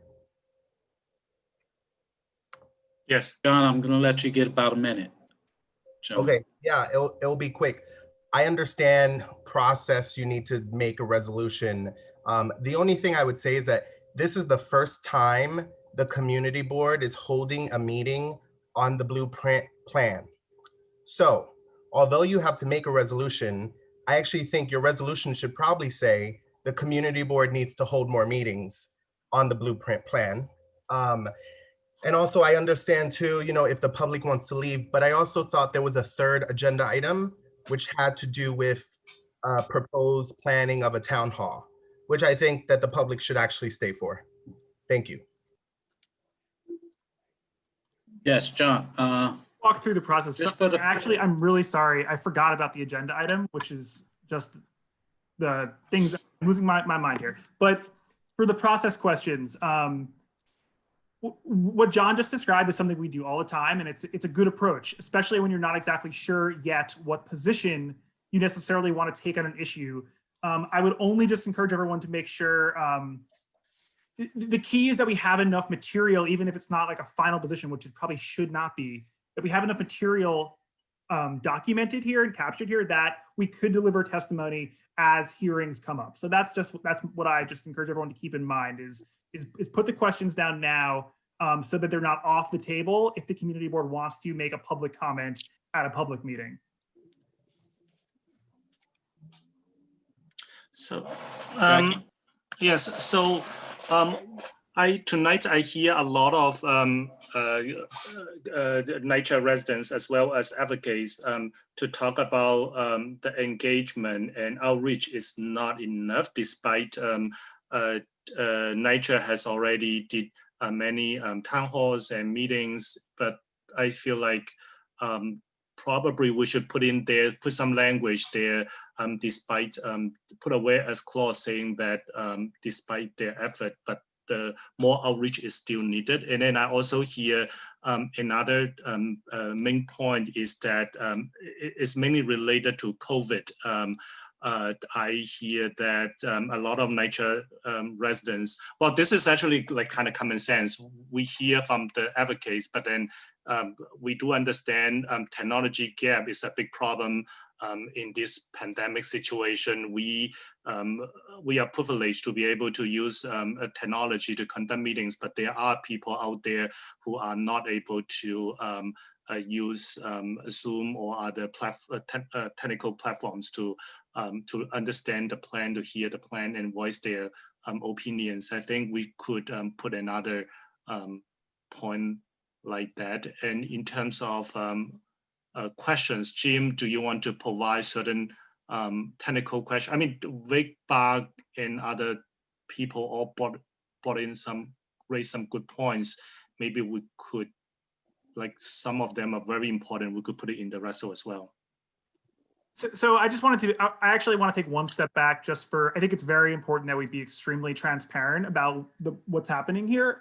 So the text that's before you, that's before everyone right now, is just kind of like a base text that describes the project as we understand it today, which before we vote on anything, we need to read that to make sure, it's maybe not important to read right now if we want to get this new information in that we've heard from the public so far, but we should read that all before we're done to make sure that we've captured at least how we understand the project to date. So this is kind of like the base, and we need to add the whereases and therefores as Jackie described. So I think definitely the two that you just mentioned are things that we should add. So there needs to be something clear about like a request about more engagement, both back to this committee and clearly back to tenant associations and other individual groups as they offered, right? It was offered, so let's put it down there so we can hold people to it, right? Now you're asking like, do I have like technical questions that I would want to put in here as well? Right. Okay, I mean, I think one is we heard a number of residents really concerned, and we heard this at the assembly hearings too, really concerned about are the protections, the tenant protections that are enshrined, right. Section 9 housing now, are those like exactly replicated in the proposed plan, or are there changes to those plan? And I think some of that's just simply not fully defined yet, but I would recommend we say something like I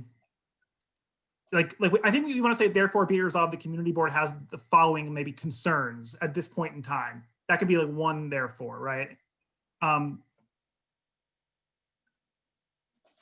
then they also talk about tenants' rights. I remember I was going through my notes.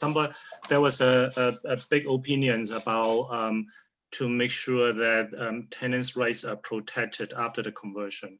I mean, after the formation of preservation trust.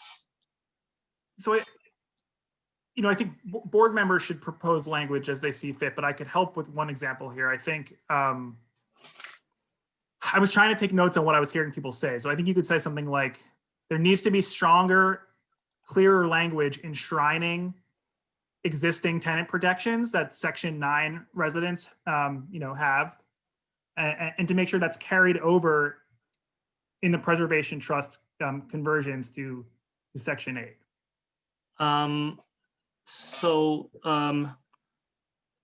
Linda, are you editing do you have control? I'm taking notes, but you have to speak a little slower if you want me to get it.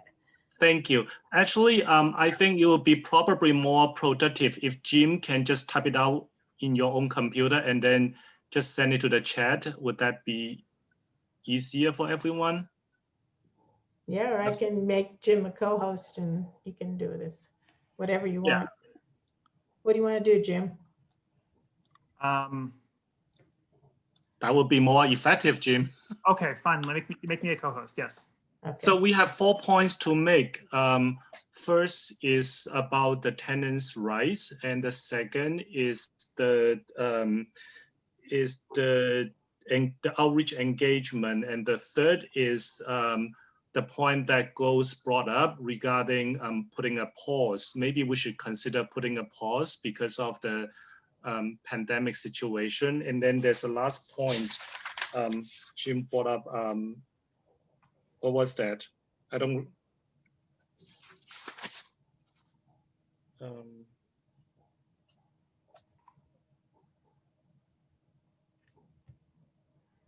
So while Jim is typing that I don't recall the last one. I think Jim, you're gonna put together your own points. So while we are waiting for Jim to provide the languages, I see that we're gonna vote on the RESO later. I see that we may not have a quorum tonight. Oh, I see Harvey is here. Harvey, would you like to say a few words about the plan? Yeah, he's got his hand up. Oh. Harvey, you are muted. Yeah, is that okay? I'm happy to say a few words about the plan. I sat through probably 8 hours of hearing the other day with a lot of witnesses, and I think there was some. I really do think we need to. I think Goles's point about putting it a pause and having a restart is really what I've been talking to NYCHA about. I think there's so many deficiencies in the proposal and in the plan, and that we all want money for permanent affordable housing in NYCHA. I'm just not sure the legislation as it stands now is that. We really need to start over with the collaborative working group model, bringing all stakeholders to the table and having a thoughtful collaborative conversation. And that's what I've told NYCHA. That's what I said at the hearing. And we really want to preserve all of NYCHA and all public housing. But I really don't think the proposal as it stands now is exactly the path we need to go down. So, and that's, I think, what we need to continue to do, to say to NYCHA, we know your heart's in the right place, but this plan isn't the right plan. Really re-engage deeply with residents, have a real resident engagement process, create a working group that can move forward, come up with 3 or 4 different alternatives, and bring that back to the community to have a robust conversation together so we can figure out what we can do together to save public housing. And it sounds like that's the path that you were thinking about in the resolution, that you were really thinking that we, putting something on pause, like Goals is saying, is a really critical piece. I mean, that point would be taken. So it is one of the points that Jim is drafting, and I think I don't see other committee members opposing that. And talking about the committee members, later we're gonna vote on this RESO, and tonight I'm seeing we may not have a quorum. However, we still can pass the RESO and then move it from the floor. Because tomorrow we're gonna have a executive committee meeting, and then we'll bring this RESO to the exec. And just to give you guys a little background about the procedure, the NYCHA subcommittee reports to the land use committee. So normally when a resolution get adopted in the NYCHA subcommittee, it has to be adopted by the land use committee as well before it is brought to the full board. But because of, I understand that deadline for this commenting period is December 28th, so that we are trying to bring it to exec, so exec can move it from the floor, so it will just speed up the process. So can I just say, I don't think we have a short window here, and Brian can correct me if I'm wrong. Brian and I spent an hour earlier today talking about this. I listed 25 concerns that I brought to the chair of NYCHA just, in the last couple of days. But I don't think we are in a timeline that's a crunch for the board. We are not voting on anything this year. We are not rushing this process at all. So I don't think CB3 should feel like they need to rush a resolution because nothing's getting voted on in 2020. And I'm not convinced we're getting anything voted on in 2021 unless we create a robust community engagement process. As a member of the Assembly Housing Committee, I'm deeply committed to that. As people who know me and are in our community, I've been a housing activist for decades, and I'm not gonna support something moving forward unless we feel like it's a proposal that gets behind all our beliefs around public housing engagement and resources for our community and our city. So, I mean, I'm happy for you guys to move a resolution forward. I'm just not in a position that I think anything's going to happen anytime in the near future that you guys need to feel rushed about. Yeah, we are not taking any position on that right now. We are just asking NYCHA to engage more NYCHA residents and also to maybe consider pause the plan because of the COVID situation. So, and I'm sure this conversation will continue, gonna be at the within CB3 and also outside CB3. And I guess in the future we'll probably take a more a clear position. But right now, just like you said, we don't need to take a position on whether we support or we don't support the plan. Jackie, can I add, since the Assembly member asked me, there is nothing that's going to happen in 2020. There is nothing imminent in early 2021. There are plenty of time for us to work on this, to make major changes to this, and to get input from residents. We have an idea out there that meets a goal I think that everybody in this room could agree on, which is to bring more funding to NYCHA. I don't, slowing down, pausing on an idea to bring more funding. I think we don't have time on that. What we do have time to do, I think, is to come up with a plan that works for residents and works for the community. And I think we want to continue to do that. Thank you, Brian. Jim, looks like you are ready. Yeah, so I just want to clarify for everyone about the timeline. Obviously what the Assembly member was just talking about is a better picture of what this likely looks like in Albany going forward. The reason we were suggesting, or even saying it's quite important to have something down tonight, not our final resolution on this, but something down tonight, is we need to have the option in our back pocket, because we missed being able to testify at these Assembly hearings this week because we didn't have anything voted on by the full board yet. So we wanted to at least put some thoughts down in a resolution, some questions and some concerns. So at least we can, as public meetings and public hearings come up in the future, have this body of work that, Troy or Jackie could draw from with testimony, as opposed to, not being able to bring that forward because we haven't voted yet. So I think this would be considered maybe like a step one, but ultimately not anywhere near like the final CB3 position on the blueprint for change. So that's just the way I think is best to maybe think about what we're working on right now. So is it okay? Should I share my screen? Is that the best way to do this? Yeah, let's do that. Okay. Can everyone see what my screen looks like right now? Yes.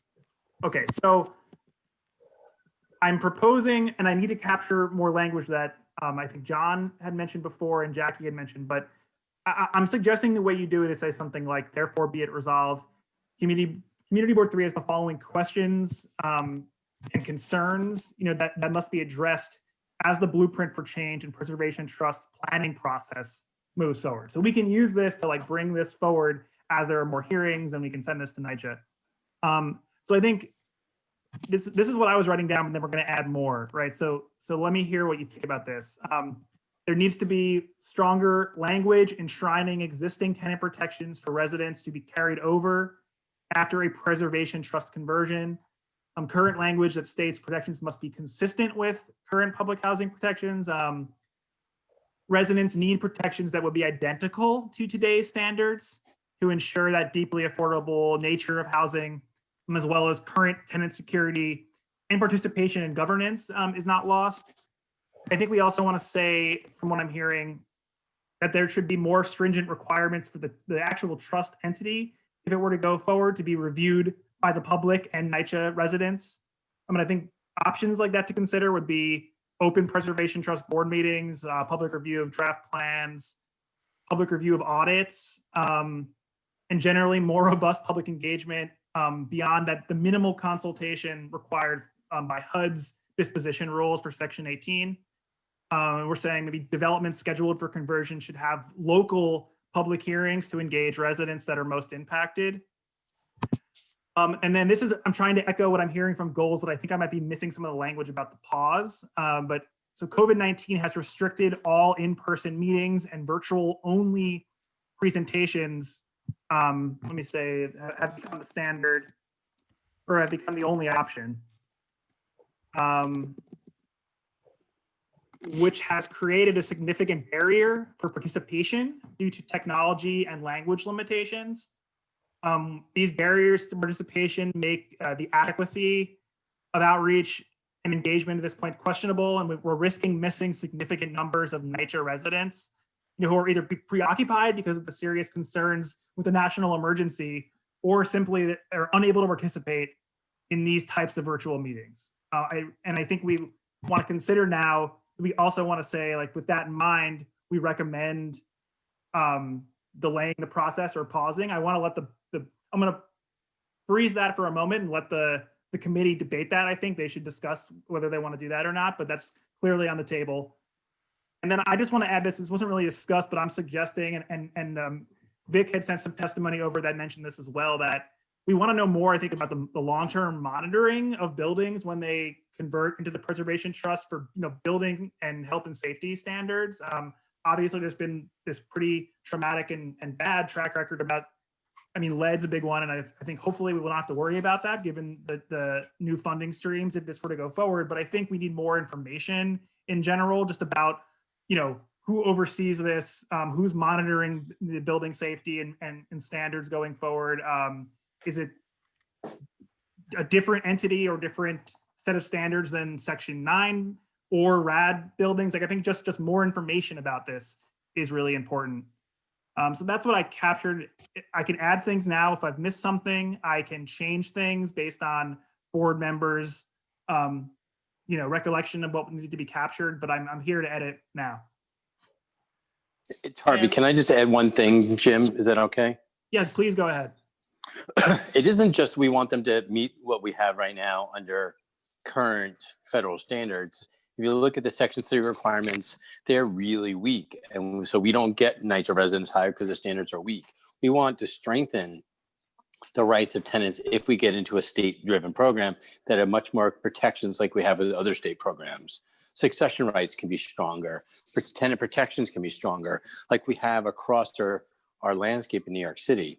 So I think just mirroring those rights may not be useful. We also want more, not just engagement, but power in those hands of residents, so they can be the managers of buildings. They can talk about like conversions to buildings to other models. They can talk about really taking over in local control. Those are things that are possible with the state program that doesn't exist under a federal program. Whether we do that or not is really up to resident and up to the community.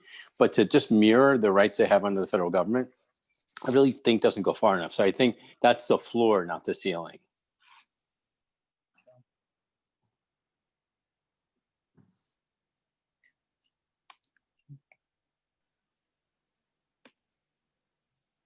So just so people know what I'm doing, I'm going to take bullet notes on comments like that. We may need to go back and flesh it out later, but I want to capture it as it comes in. So that's what I'm doing if you see that on the screen. Jim, I'm actually okay with all the points that you made. However, can we add one or two whereas clauses just to make the reso more complete so that the whereas the be resolved clauses are actually related to the whereas clauses? I'm ready. I'm giving you something I just draft, but like feel free to edit or to make it work for you. I put that in the chat. I don't know if you see it.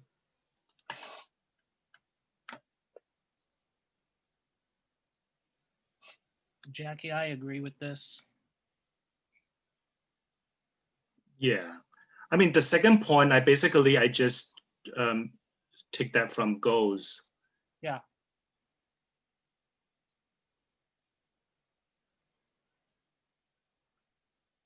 Jim, I think I agree with the questions and concerns that you have laid out. I do propose that the main point of therefore be it resolved that we as the community board 3 request or recommend that they delay this process. And for that, these are the following questions because of these questions and concerns. Okay, we can do that.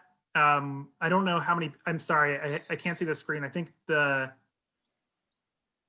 guess that would be like an amendment to what's on the table here. I mean, if everyone's okay with that. Yeah, I'm proposing an amendment. Yeah.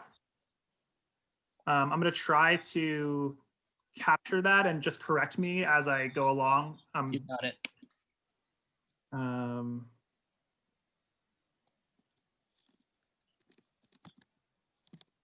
Because even as a committee member, I feel uncomfortable voting on this tonight. I feel it's rushed, but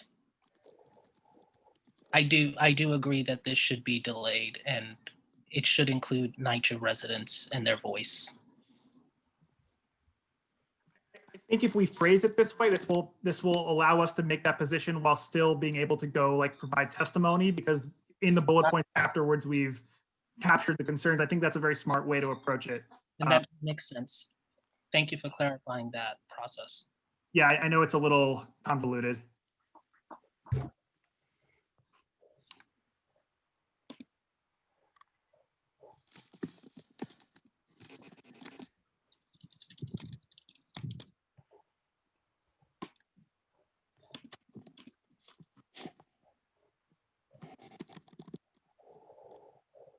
Ooh.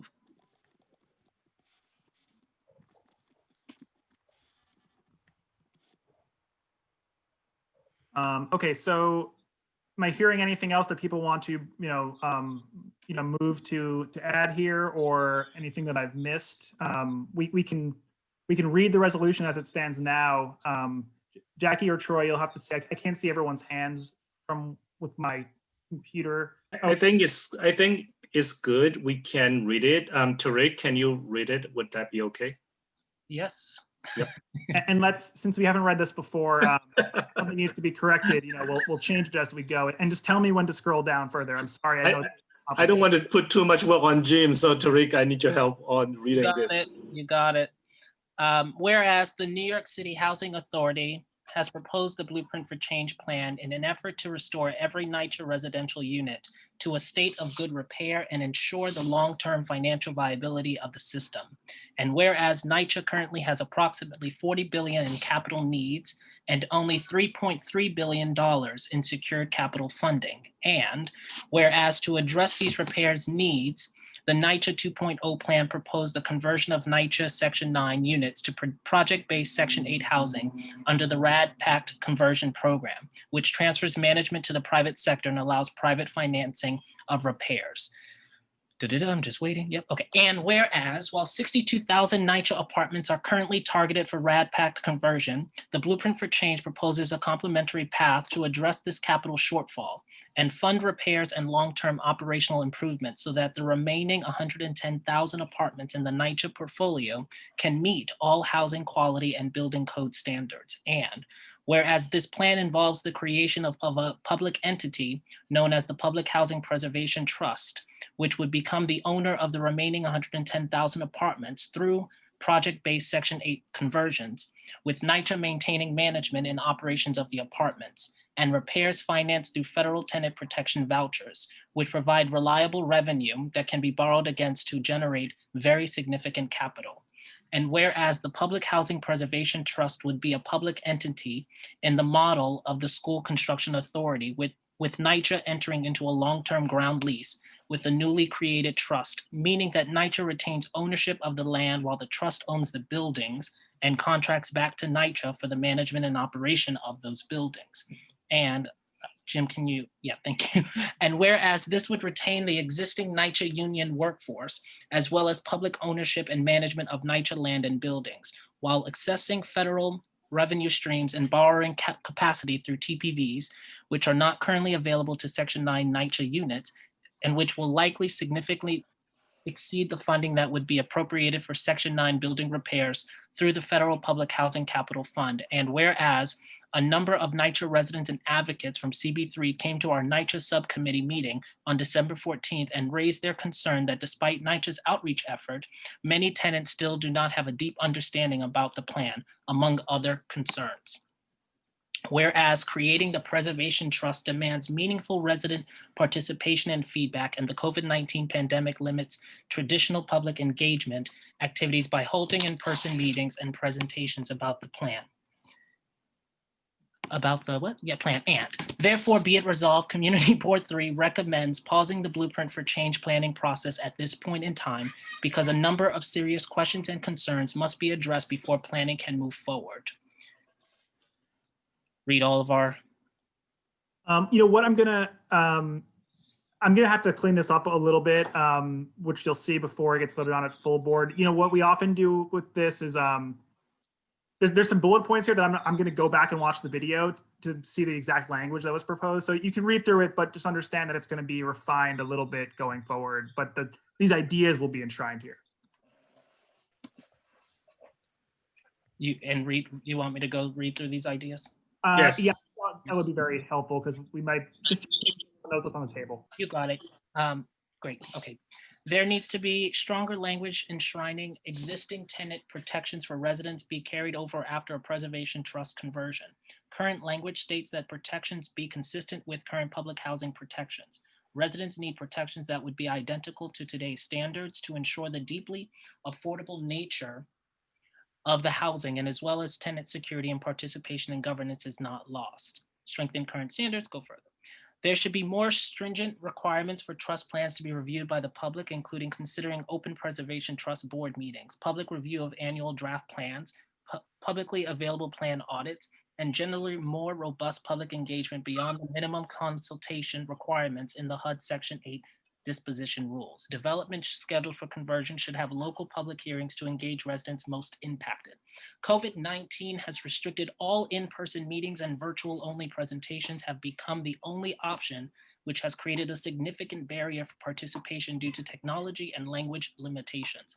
These barriers to participation make the adequacy of outreach and engagement at this point in time questionable and risk missing significant numbers of NYCHA residents who are either preoccupied with any number of side effects of the national emergency or are simply unable to participate in virtual meetings. Given the track record of issues around monitoring building standards for health and safety, what protections will be in place to ensure regular inspection of preservation trust conversions for building? We'll clean it up. Yeah. The last point, I'll wait for you to clean up later, but can I suggest that we move the COVID-19 to be the #1 point? Would that be okay to everyone? Yes. Okay.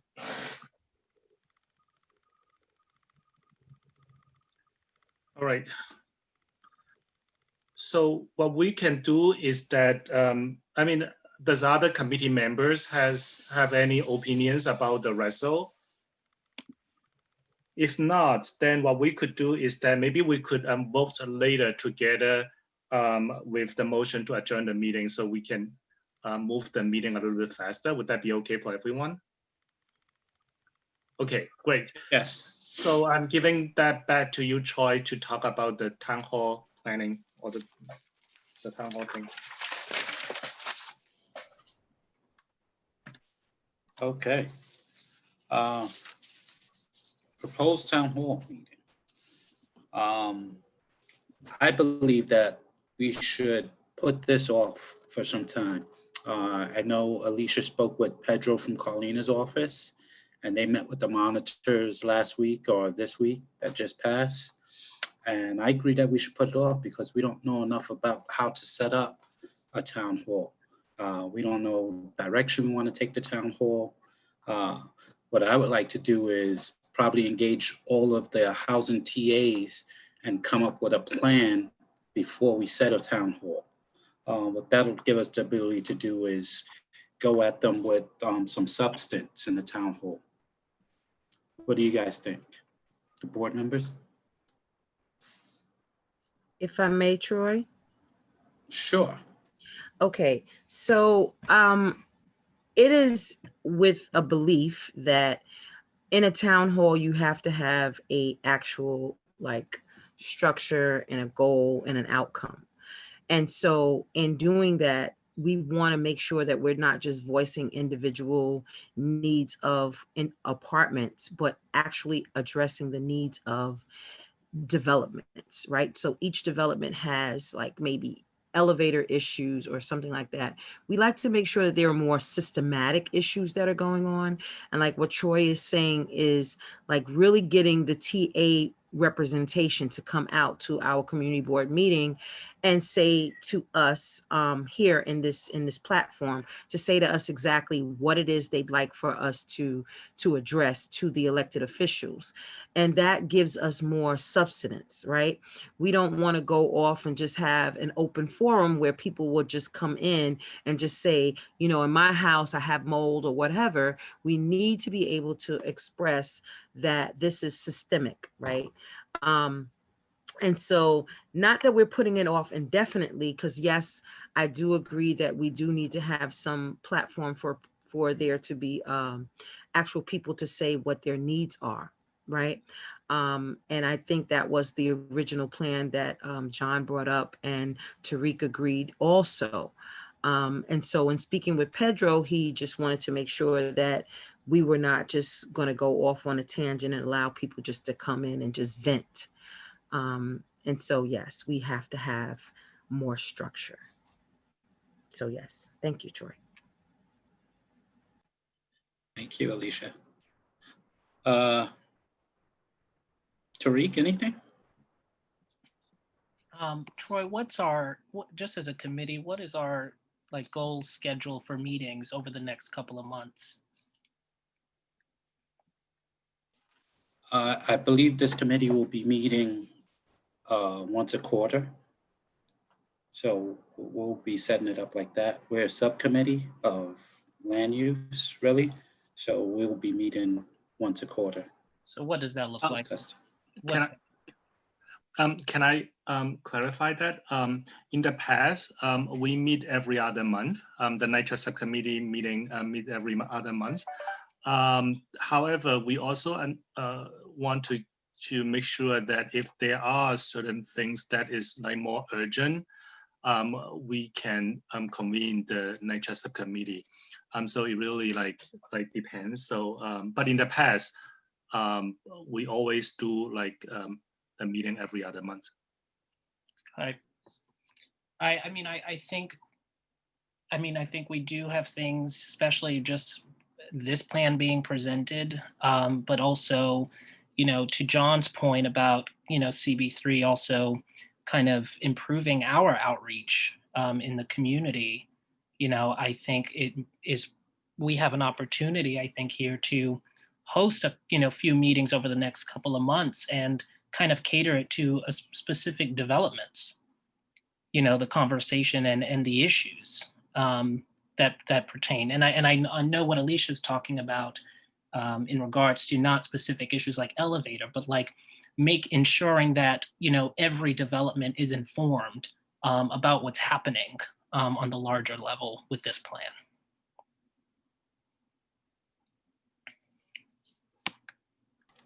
Okay, I agree.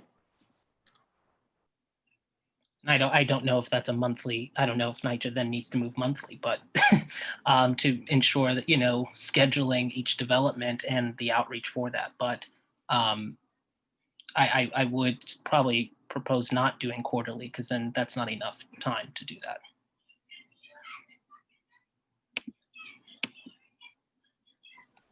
Okay. Thank you, Tariq. I'll get back to you. I'll speak with Jackie and Alicia, and we'll try to come up with some type of agenda for us to meet. Yeah. Okay. All right. Thanks, Troy. So I guess the next thing that we should do is vote to adjourn the meeting and vote on the resolution. Am I correct, Jackie? You are correct. Thank you. Tariq? Yes. So Troy, fellas? Yes. Alicia Lewis Coleman? Yes. Eric Diaz? I believe he left the meeting. Okay, Felicia Cruikshank? Yeah, Eric had an emergency. I'm sorry. Oh, thank you, Alicia. Felicia, do we see her? Felicia Cruikshank? She's not here. Not here. Tariq? Yes. Sandra Strother? Not here. And then Camille's not here.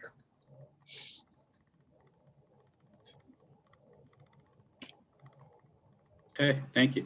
I would like to thank everyone for coming out. It's my first time here, so I want to apologize to everyone. You don't have to for apologize. the shakiness here. You don't have to apologize, Troy. You did a great job. Thank you. Okay, thank you. But we'll continue with this group, and some good things to come out of it, I believe, for housing for NYCHA and Section 8. Thank you, Tariq. Thank you, everyone, for attending. See you next time. Good night, all. Good night. All right.